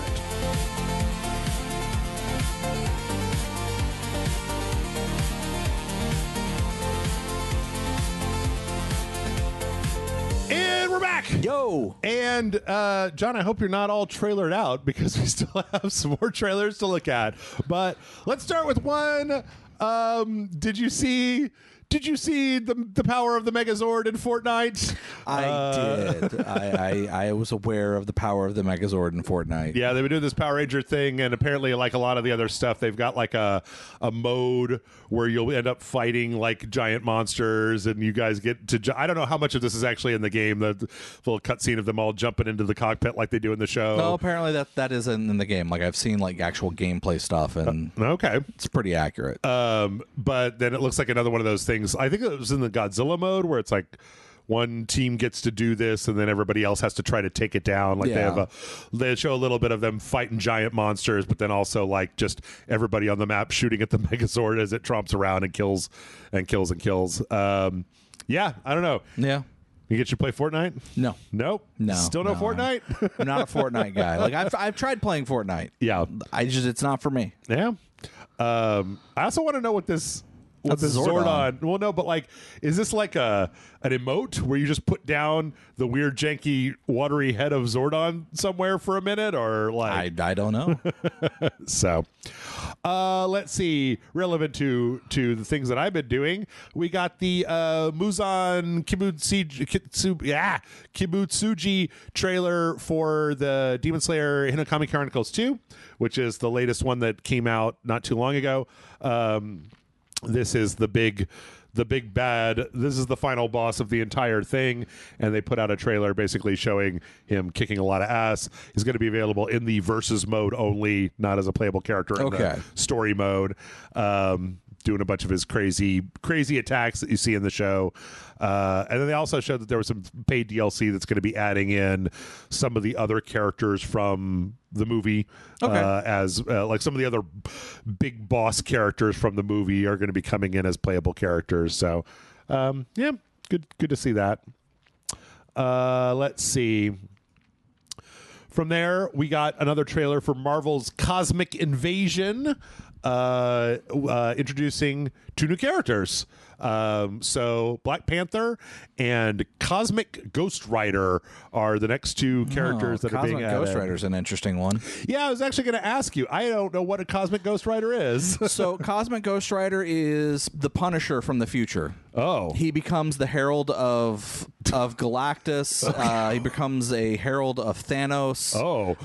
He's literally he dies and then becomes Ghost Rider and comes back, and like it's a whole thing, and he's kind of crazy. Okay. So like for a long time people thought it was in the comics they did a whole thing of like, oh, we're not going to tell you who he is. And so a lot of people thought because the way his personality was, because he's very quippy. Yeah. And a lot of people thought he might be Deadpool. Because it's that kind of quippy. Okay. And then it turned out, no, it's Frank Castle. It's Frank Castle. That's very weird. Yeah. That's a very weird thing. Okay. Well, now I know. Now everybody else knows. I'm really excited for this game. Like, I think it looks really good. And so what was that we saw at the end there? That is in addition to Spider-Man, Captain Marvel, Nova, She-Hulk, Rocket Raccoon, Wolverine, Silver Surfer, Storm, what's his name? What's his name? Beta Ray Bill. Captain America and Venom. So good lineup. Yeah, it's a good lineup. Good lineup. Hope there's more. Yeah. And if there's not, that's okay. That's a good lineup. Yeah. So yeah, I forget when this is coming out. I think it's coming pretty soon. Oh, hey, there's a store link for it. When is this? It still just says 2025. So anyway. Let's see. Speaking of weird space shit, we got a story trailer for Ambrosia Sky, which is a game that I remember from Summer Games Fest that is very bizarre. John, this is Power Wash Simulator, but as a sci-fi action game where you are going to this like station or spaceship or something that is infested with like this fungus and everybody's dead. And so you're kind of combating the fungus in a very Power Wash Simulator way. Okay. But then you're also like collecting memories. This trailer talks a lot about how the character here has they left this place and they're coming back.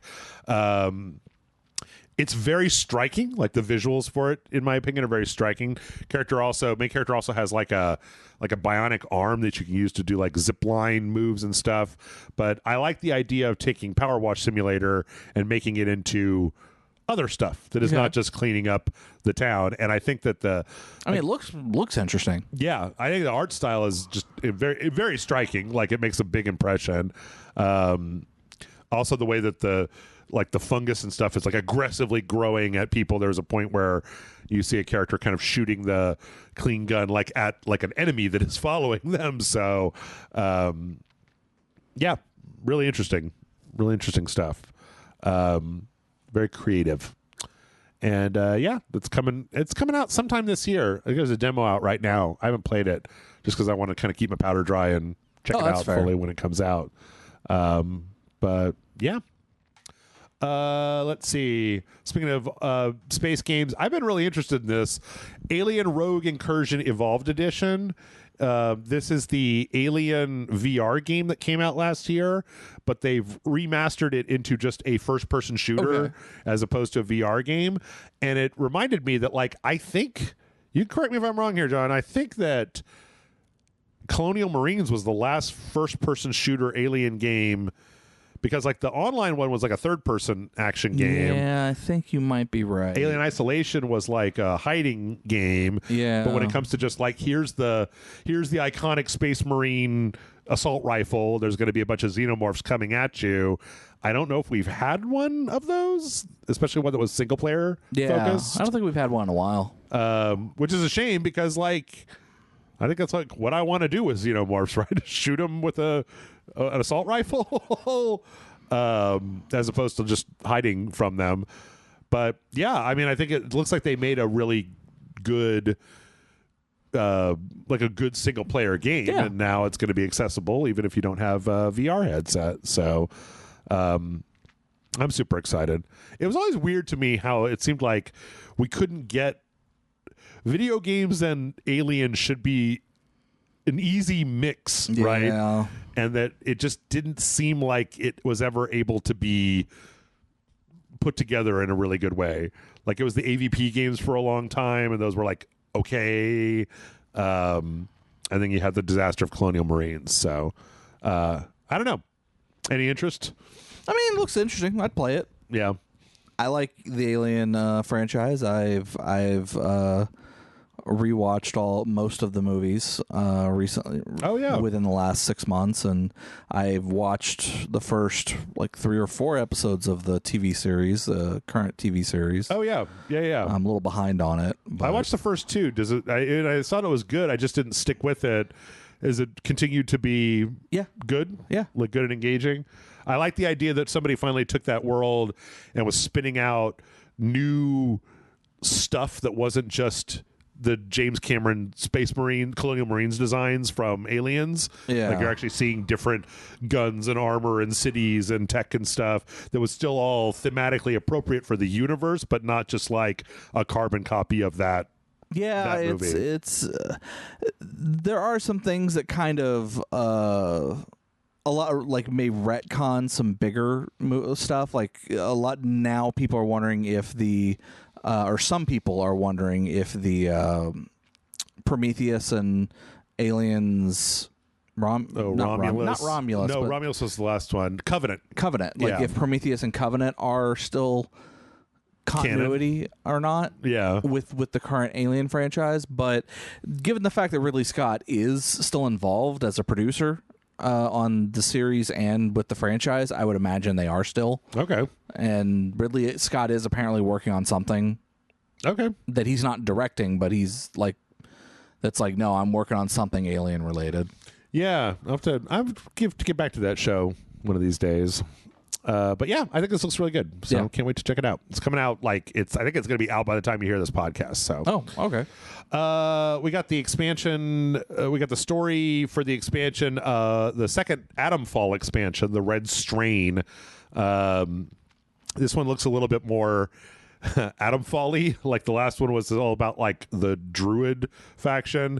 This one appears to be like there's kind of this part of, so for anybody who doesn't remember, this is like the kind of 1960s and 70s inspired British countryside weird kind of BioShock style game. Came out on Game Pass. Did you play this one? I did. I liked it. I thought it was really good. I thought it was interesting, but like I kind of was just got to a point in it where I was like, I don't know what I'm doing, and I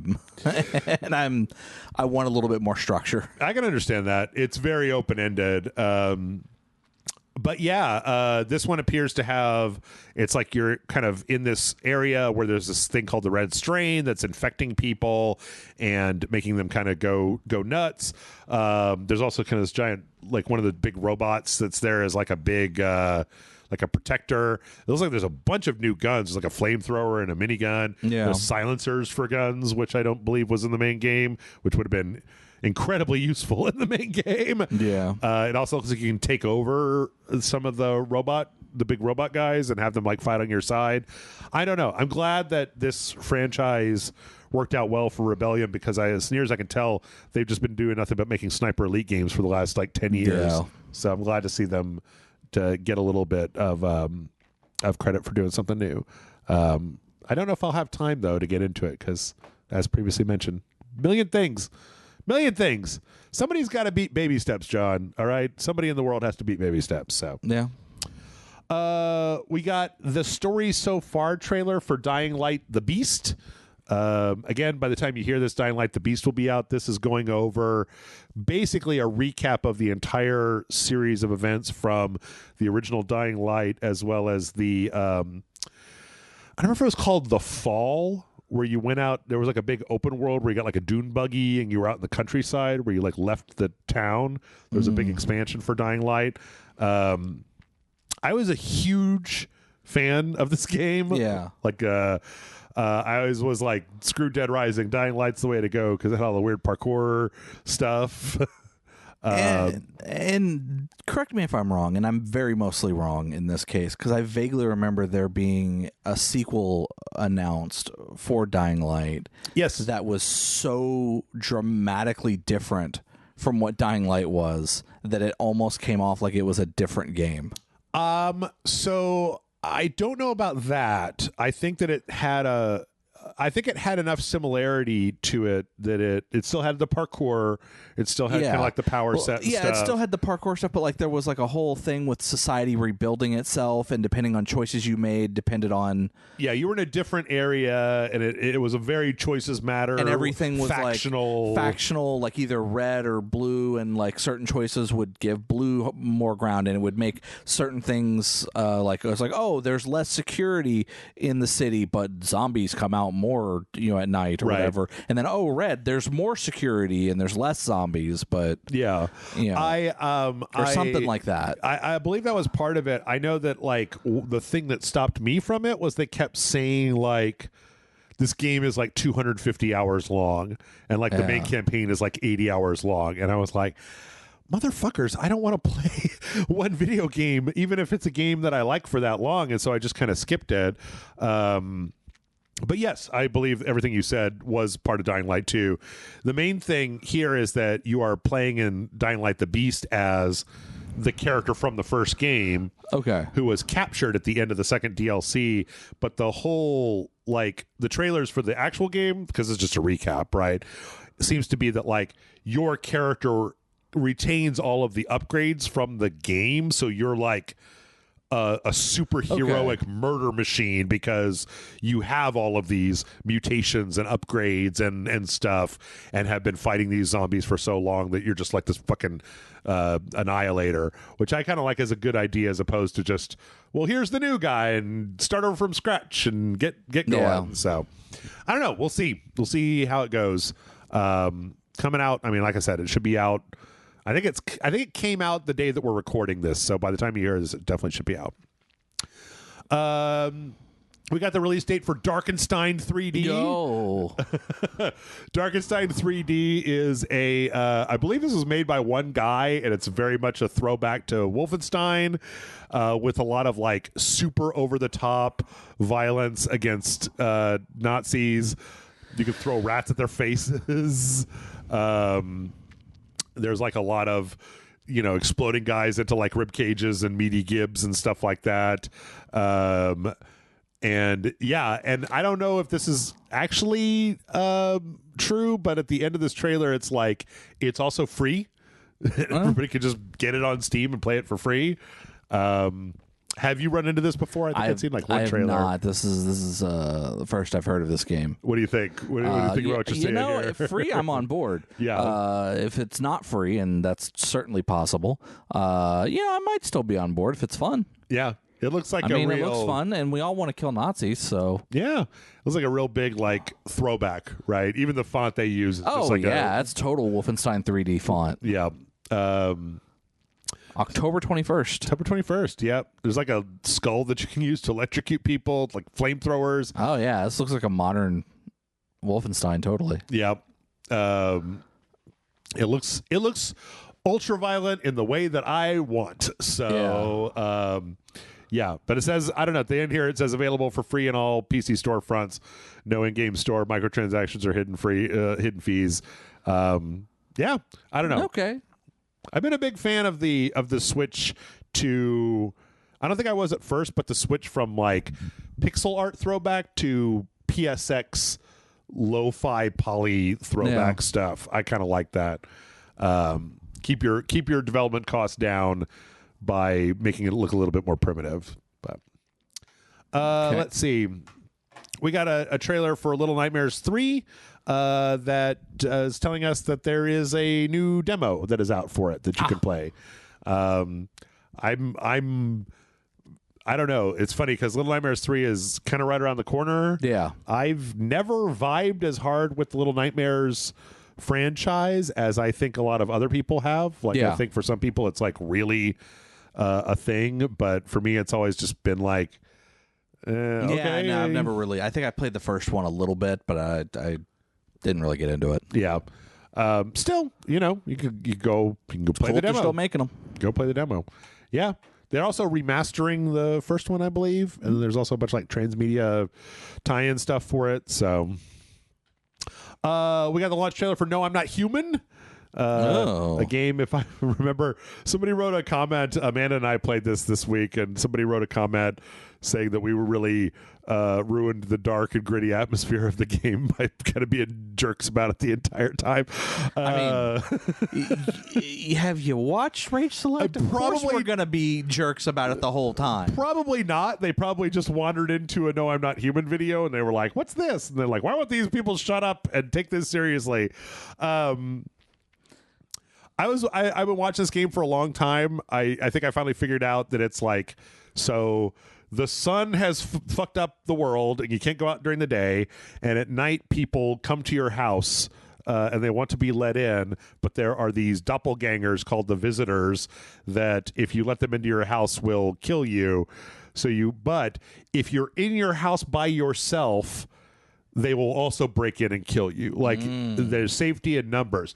So you have to let some people in order to stay safe, but you gotta also make have sure to they're check them. Yeah. So you have a limited number of options every day where you can check people's like teeth and like their eyes to make sure that they're not visitors, but you can't check everything on everyone all the time. And so if you have like a visitor in your house, they might start killing the other people that are in your house, and you have to figure out who it is and shoot them in the face so that you can save the rest of the people that are in your house. So it's a very management simulator, and it's all wrapped up in this very disconcerting creepy art style. Indie game that I can't remember what it was called, but it was like you're a gas station clerk, and it's basically there are doppelgangers that will come in and you have to like check record, like it's a known thing about doppelgangers, and so like you constantly have to check the computer to see like what, like almost like a Papers, Please kind of situation. Yeah. And then like if they are a doppelganger, you have to shoot them in the head, right? Because otherwise, if you let them leave, and even like they're not trying to kill you, but if you let them leave, they'll kill other people. And then also sometimes they will come in and try to kill you, right? Kind of thing.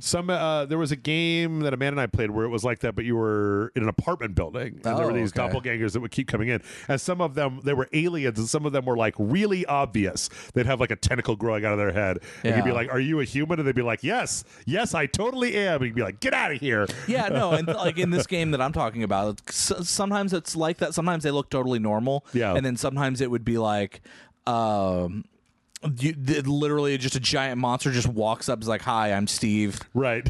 And it's like or they'd walk up and they just keep repeating the same phrase over and over again, and it's like or they'd be like, oh man, I was at my sister's house and I thought you'd come over here and get some beer, and then you have to look up and it turns out, oh no, his sister's dead. Oh yeah. And it's like, so this is the doppelganger kind of thing. Yeah. I didn't expect this to be so much of like a So it's interesting. It's a trend now. Yeah, with game types of a detective game. I thought it was going to be a little bit more narrative.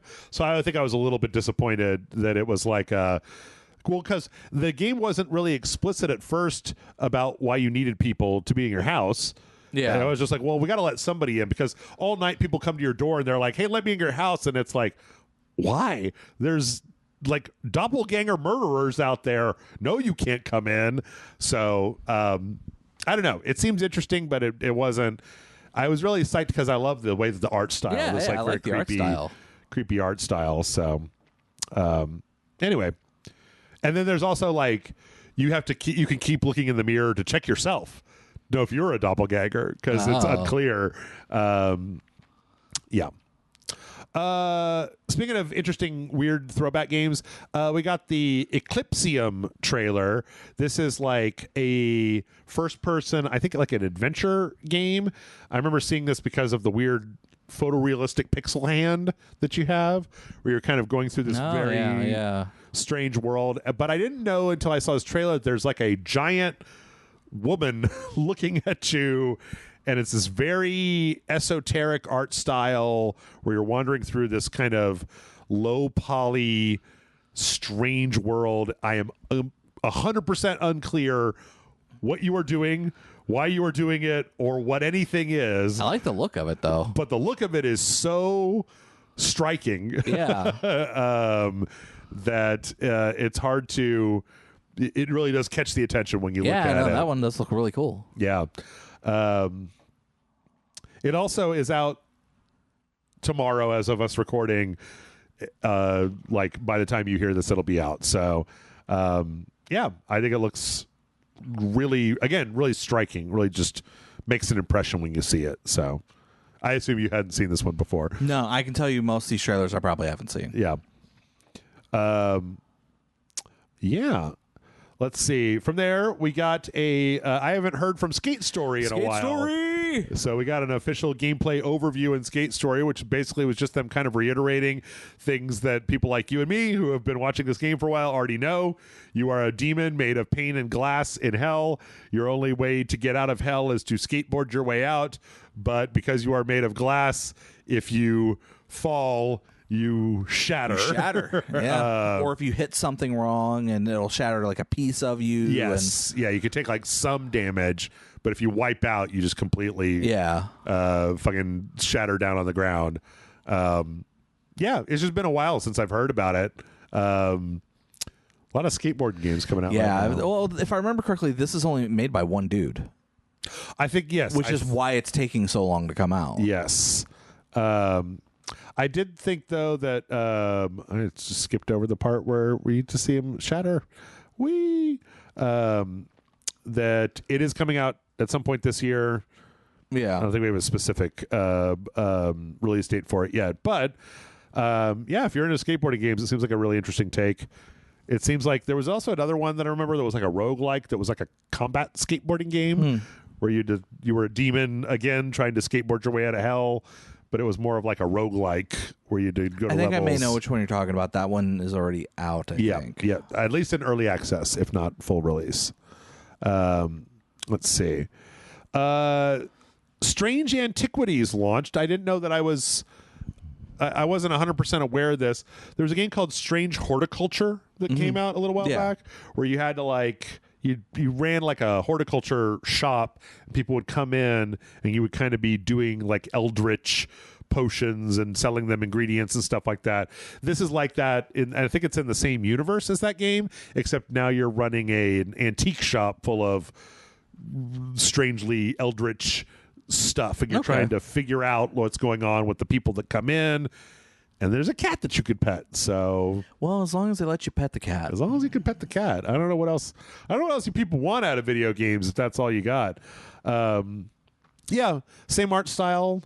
Kind of reminds me of the Rusty Lake games a little bit, but yeah, that is actually out also right now. So a lot of stuff. Yeah, it's available now. Yeah, a lot of stuff that's out right now. Just popped up on the trailer that we're watching. We got the early access launch trailer for Mars Attracts. Have you been aware of this, John? No. Okay. So is this like a theme park on Mars? Yes, this is an official Mars Attacks property, but instead of like what you do is you build a theme park to put humans in to torture them, but you have to put in humans from like you're putting in various themes. So it'll be like a cowboy park or like a samurai park. I think you're like wrangling them, but as is shown, you could do horrible experiments on it. You've got all the Mars Attacks guys that are coming, but they can also break out of their enclosures, Jurassic Park style, and start like attacking the visitors to the park, like all the Mars Attacks children. What a strange way to make a Mars Attacks game. Yeah. Kind of 2-point like theme park meets Mars Attacks, which I think is very strange, very bizarre. Yes. Yeah. This one I was a little weird because it came out into early access last week, and I'm like, okay, I guess I'm kind of tired of the number of things that we're just seeing. Like, just put it out when it's done, man. Don't put it into early access. But I don't know. It's very zany, looking. So let's see. Speaking of zany, my mouse is not working. Speaking of zany, John, have you heard of the trolley solution? I know of the trolley problem. So this is like a black and white game that starts with the trolley problem of changing sides, and then turns into a series of increasingly bizarre and wacky mini games that are all focused around a trolley. Like there's a dating game where the trolley is a person you're dating. There's like, like what's his name, Sisyphus rolling the boulder up the hill, and like the trolley is coming down. There's a trolley-gotchi mini game. There's like an infinite trolley thing where you're trying to kill all the people on the tracks, and it just seems like a real goofy kind of thing. But I love how like it's very clean. It also just came out on the 12th. So yeah, I don't know. Again, this is what I keep talking about when it's like, I don't know if I need to find a place on RageSelect for every single one of these games, but I love video games, and I'm really interested in this silly trolley problem game because it looks just real like weird and goofy. So, yeah. Let's see. I also got an announcement for a game called The Lift. I hadn't heard about this, and then I went and looked at it. This, I think, also is a little bit ties into the kind of power wash simulator, but then repairs as well. So you are playing as a repairman that is trying to fix up an abandoned like Eastern Bloc research laboratory. I do think I've seen the trailer for this one. Oh, did you? Like this actual trailer? Yeah. Where you're kind of like, there's like sludge and weirdness, and so you're scanning like the environment and fixing like valves and it was interesting because this trailer, it seems like it's almost like claymation, like it's kind of it's definitely got like frames cut from the animation. Yeah, like not from the video, but from the animation of the characters. Yes. But I don't think it actually, I mean, I think it's actually all 3D with just like a filter on top of it. And it's kind of got this guy going around fixing this place up. There is a part at the end where they kind of show like the actual gameplay, and it's very just like normal 3D, right? It's not like like choppy or anything like that. But it definitely seems like an interesting take on the cleaning up and repairing genre, which is becoming more and more a thing as time goes on. Except this seems much more involved than just a power wash, right? Like you're rewiring stuff and fixing stuff. So I think that part of the description of it compared it to like a house flipper type of game where you're going through and fixing appliances and cleaning stuff up. So, but yeah, an interesting idea, interesting kind of iconography, like art style, whole thing. Yeah, I'm literally trying to figure. Like, I know I've seen it, and I'm literally trying to figure out where I've seen the trailer for this. Oh yeah. They also talked in the description about how, like, I think it also might have like an anomaly / SCP style thing going on, where the facility that you're fixing has like weird creatures and stuff in it. So I don't know. Anyway, the trailer just announced it, said wishlist on Steam, and it's coming sometime next year. Looks like it's gonna be a tiny build thing. Let's see. We got another Baby Steps trailer. Poor Baby Steps had to get out of the way of Silk Song, so I feel like Baby Steps keeps trying to like remind everybody that it's still a thing that is coming out. Well, it's also like what was it like? People moved it back their games back a few weeks, and then something else is coming. Got announced. Hades 2. Yeah. So a lot of these poor indie devs are just like can't catch a fucking break. This was basically a puzzle they showed where the main character, I think it's Nate, is like walking up a seesaw, and then like there's like a physics thing to it where when you get to the other side, the seesaw starts coming down. So you're trying to like get to the other side before it goes too far down. Yeah. I played the demo for Baby Steps. Yeah. It is ridiculous. Yes, I agree. It is ridiculous, and I kind of love it. But yeah, that's coming out on the 23rd. So just 2 days before Hades 2. Let's see. Henry Halfhead launched last week. This is actually should be a video of this up today. A game where you play as like a little character that's like half of a head that can kind of jump and possess stuff in the world. And the game is like takes place over their entire life, where you start as them as a baby, and then you go to them as like an adult, like a kid going to elementary school, and then they're working, and it's like kind of trying to track the life of Henry Halfhead. It was pretty impressive. I don't know that the gimmick holds up for hugely long amount of time, because it's mostly just kind of like a little playground where you're just kind of inhabiting various objects and then just kind of doing stuff with them. But it's still pretty cute. So if you're into it, Henry Halfhead is out now. Let's see. I was curious to know if you had heard of Kid Bash. I mean, I know what kid bashing is. Yeah, well, that not Kit Bash, but like Kid Bash. It was like kind of a throwback side scroller that has this kind of interesting semi-claymation art style to it. Yeah, I think I saw a clip of this and thought it was a Mega Man ripoff or something. Oh, yeah.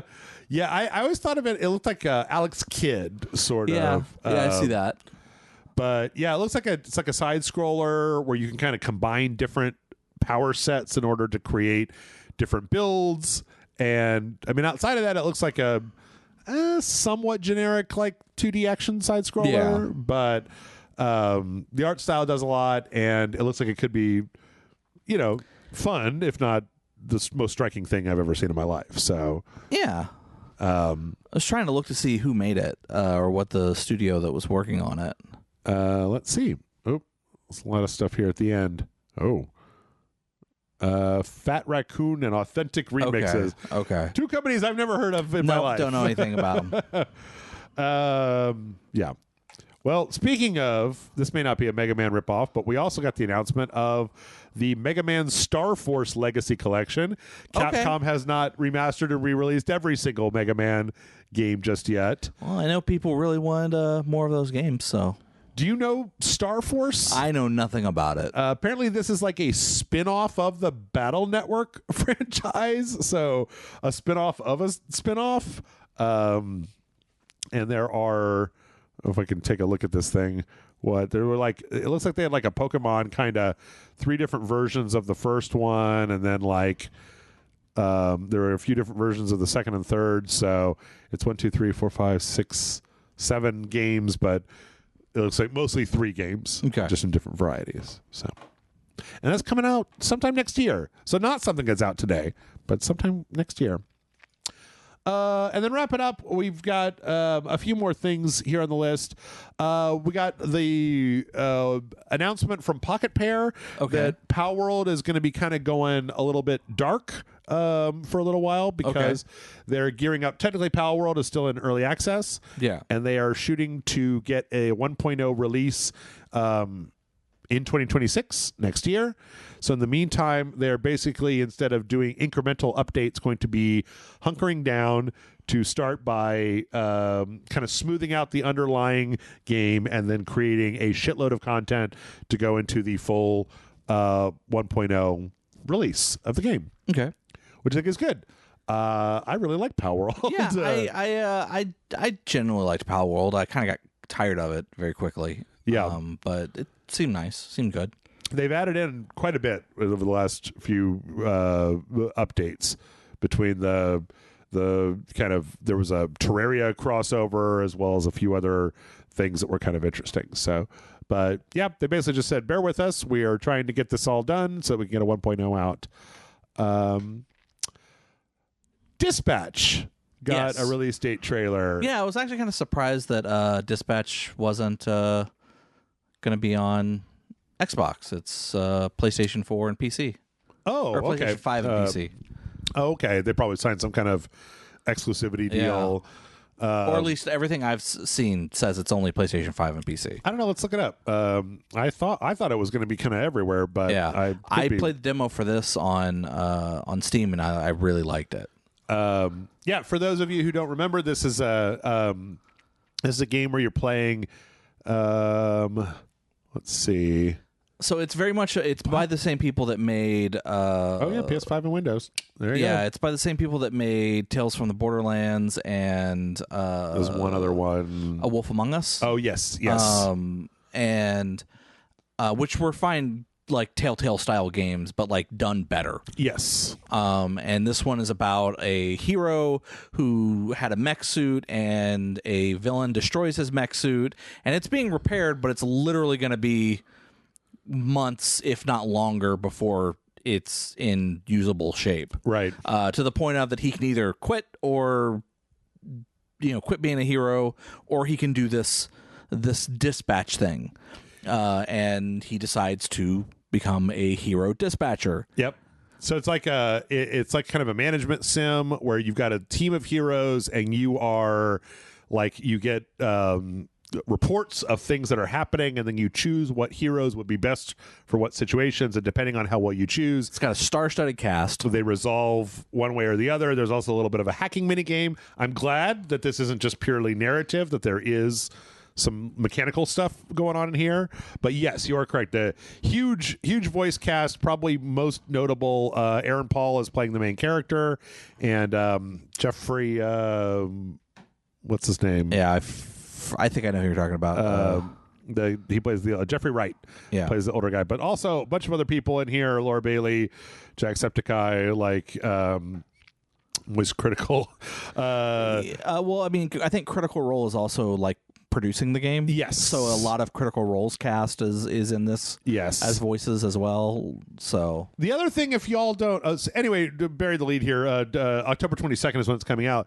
But for anybody who doesn't know why we would stop and take some time with this, the other thing is that you gotta look at what it looks like, because it looks incredible. Yeah, it looks great. The animation, the character designs, the facial expressions, all that stuff is. I'm going to say something, and you can either tell me I'm making a bold statement or agree with me. And I think the animation and everything for this looks better than the animated Marvel stuff on Disney Plus, the What If and the upcoming Zombies. Oh yeah, I think the animation and everything for this looks better than those. Like, I think that the character models are about on par, but that stuff always comes off as very wooden, and this does not. This comes off like what I would compare this to is Hi-Fi Rush. Yes, I agree with you. Where it all coalesces into this very visually cohesive thing where nothing looks out of place and everything looks like good and everything is very believable. And having played the demo, I can say the writing is really good. I'm really looking forward to this game. Yep.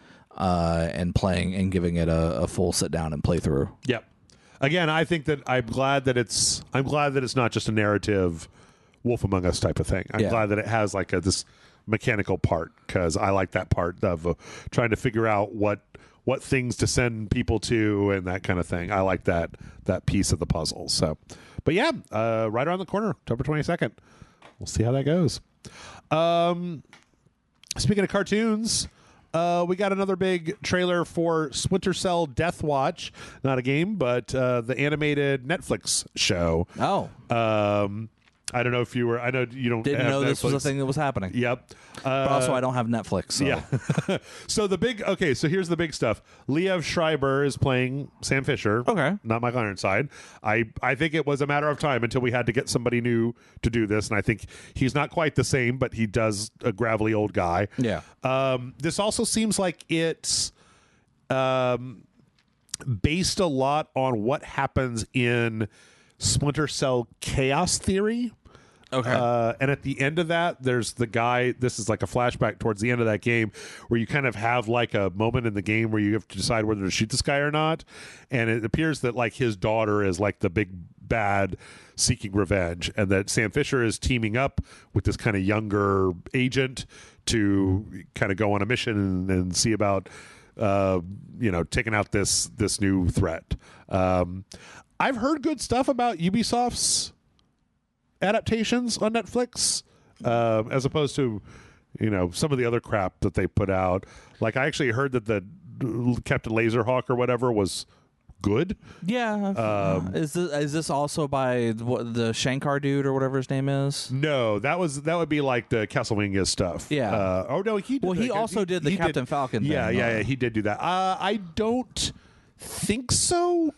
I don't believe so. Because I think I would very much be more inclined to watch this if he wasn't if involved. He's not involved, because I know you don't like that guy. hate him so much.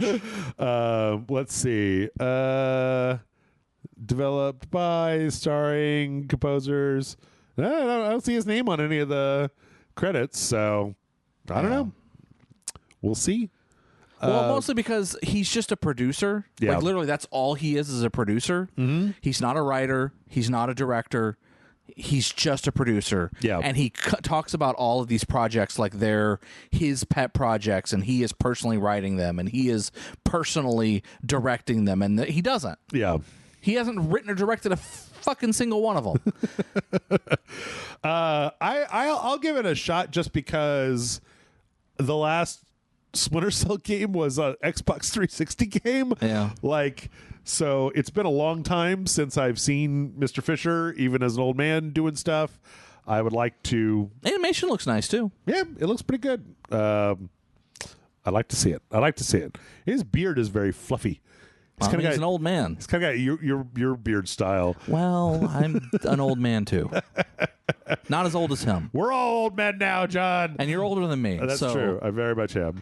All right, let's wrap it up with a few things. I thought you would be interested. We got some updates to the September 2025 Xbox Game Pass lineup. So probably the biggest thing in here is Hades on the 19th. First Hades, not the second one. But we already got Roadcraft, Modern Warfare 3. That's the newer one. For the King 2, Overthrown, Deep Rock Galactic Survivor, Frostpunk 2, Wobbly Life, and then later this month we're getting Endless Legend 2, Sworn, Peppa Pig World Adventure, the one that I'm looking out for, Visions of Mana, Lara Croft and Guardian of Light, and SOPA, Tale of the Stolen Potato. I don't know what the fuck that is. I've never heard of SOPA, Tale of the Stolen Potato, coming out October 7th. Okay. Never in my life. Okay, that's a game, all right. It doesn't look bad or anything. It just never heard of it. So yeah. But yeah, anything on there tickle your fancy? I know you keep up with your Game Pass quite a bit. Not really. I'll be honest. A lot of the games that have been coming out for Game Pass lately haven't been tickling my fancy. But so I've been playing older games. Yeah, but I know that. Outer Worlds 2 is supposed to be out before the year. Yes, I'm actually really looking forward to Outer Worlds 2. Yeah. Because I will play the shit out of that. Let's see. Valheim is coming to the PS5 next year. Oh, so good for them. Big survival crafting hit on the PC. Coming in 2026, none sure whether that's going to be coinciding with a 1.0 release because it's still in early access. So, but yeah, keep an eye out if you're a big fan of Vikings and or crafting. Repo has a new feature that I think is really interesting. I went and watched a whole video about this, John. So, Repo being the game where you play as little like weird Lego robot guys. There's now an option when you die in Repo, because when you die, the top of your head is on the ground and the lights and the eyeballs are off. And then if you're someone else that's still alive, you can walk up, you can pick them up, and then you can pick up another one in the other hand and make them smooch. Yes. Yeah. Now, though, when you're dead, instead of going into a ghost lobby, you stay in your head, and there's like a charge meter that charges up, an emergency battery. Okay. And when it charges up, you could talk and you can do very limited like little leaps with these two little feet that come out of your head, but they're very limited and you can only do them a little bit. But they also, I believe, I don't know if this was a thing before, but then if your teammates pick your half a head up and take you back to the truck at the beginning of the level, you come back to life. Oh, okay. So you could be like, hey, get me. But then when you talk when you're dead, your voice is like through a bad radio. It's like super scratchy, but you can even, the developer showed like, if you charge up all your energy, you can like jump and hit one of your friends and like knock them over and stuff. I really think that Repo is a fun concept. Yeah. Like, I'm a big fan of it. So October 7th is when that's coming out. I don't know. Might have to do another video on Repo one of these days. Okay. And then let's wrap up with a couple of fun things. I don't know if you're familiar with Sherma in Hollow Knight 2. I am. Okay. Some crazy person made a 10-hour YouTube video of Sherma just singing her little song for 10 hours. Yeah. I know that Amanda was very tickled with Sherma, and so yeah, her song is, I don't know, it's like a minute long and then it repeats, and somebody just put together 10 hours of that. I kind of miss the days when we used to just, that was what we did. Things that we liked was make incredibly long videos of them. So yeah, if you can stand that, good for you. Let's see. This is kind of an interesting story. Somebody ran just Doom continuously to see how long it takes Doom to crash if you just never close it. And the answer is 2.5 years. And the reason for that is kind of led me down this interesting PC Gamer article rabbit hole where you know how when you're sitting on the start screen of Doom, it loads like a level in the background and plays it? Yeah. Well, there's a counter that it iterates every time it does that in the code.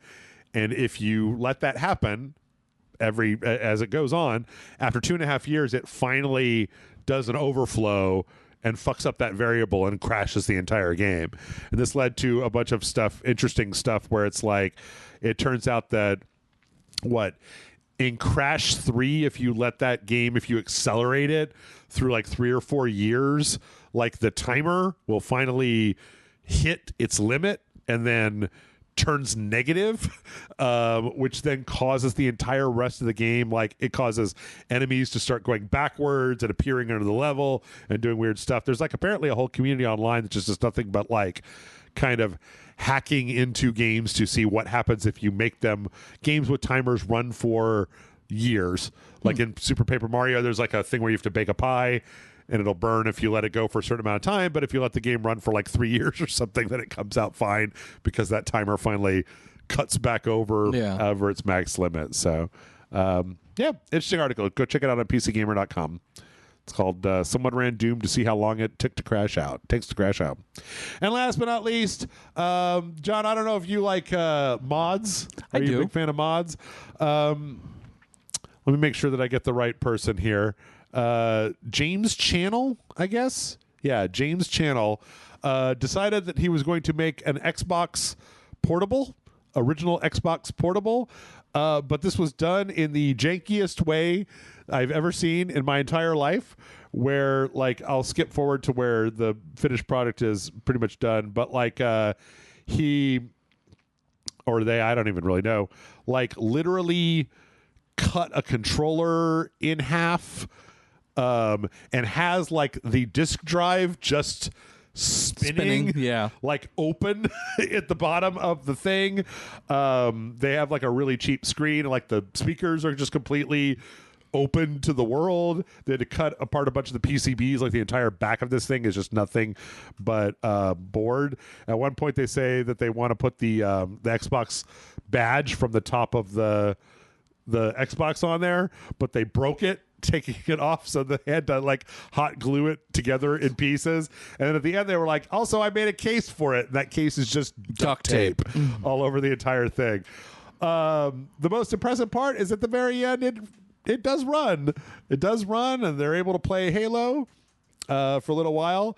They even had a rudimentary battery that they when they disconnected it from the wall and had it on battery, and it managed to run for about 9 minutes on battery before turning off. So it's a funny video. I like this kind of doofy. I like it when people do it really professionally, but I also like this. This is some real like DIY punk rock kind of bullshit. So, yeah. And that is it. Oh my God. That's the show. That's the entire show. That's the entire show. That's all of it. The trailers, we got the PSP, it's got them. Yeah, everything is there. Yeah. So thanks everybody for listening. If you like the show, patreon.com/RageSelect is where you can go to help us out. Part of, making this show is the large amount of time that it takes me to go through all the news stories and trailers and all this bullshit and write it down and get it ready. So and then people like me show up and just listen. That's not true. You got opinions about stuff. We talk sometimes. Yes. So yeah, if you got an extra $5 a month, the Patreon's been down a little bit. I know I've been saying that a lot, but it has. So I would really appreciate anybody that has a few extra bucks to come help out, chip in, come hang out in the Discord server, check out the most videos. Yeah, you get bonus videos like me and Jeff watching FMV video games. Yeah.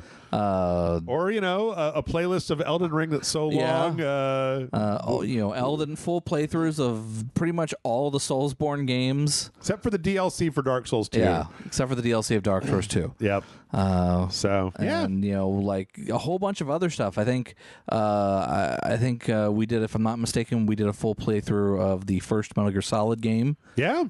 Where you played the entire time. I played the entire time. Yep. And then he's never let me play a game ever again. We played through Resident Evil 7, as well as all the DLCs. Yeah. So lots of good stuff over there. Huge amount. I've posted a lot of it directly to Patreon. You get instant access the day you sign up. And then there's also a big email blast every Monday. What a value. It's 2025 and access to RageSelect still only costs $5 a month. Who could have imagined? So, yeah.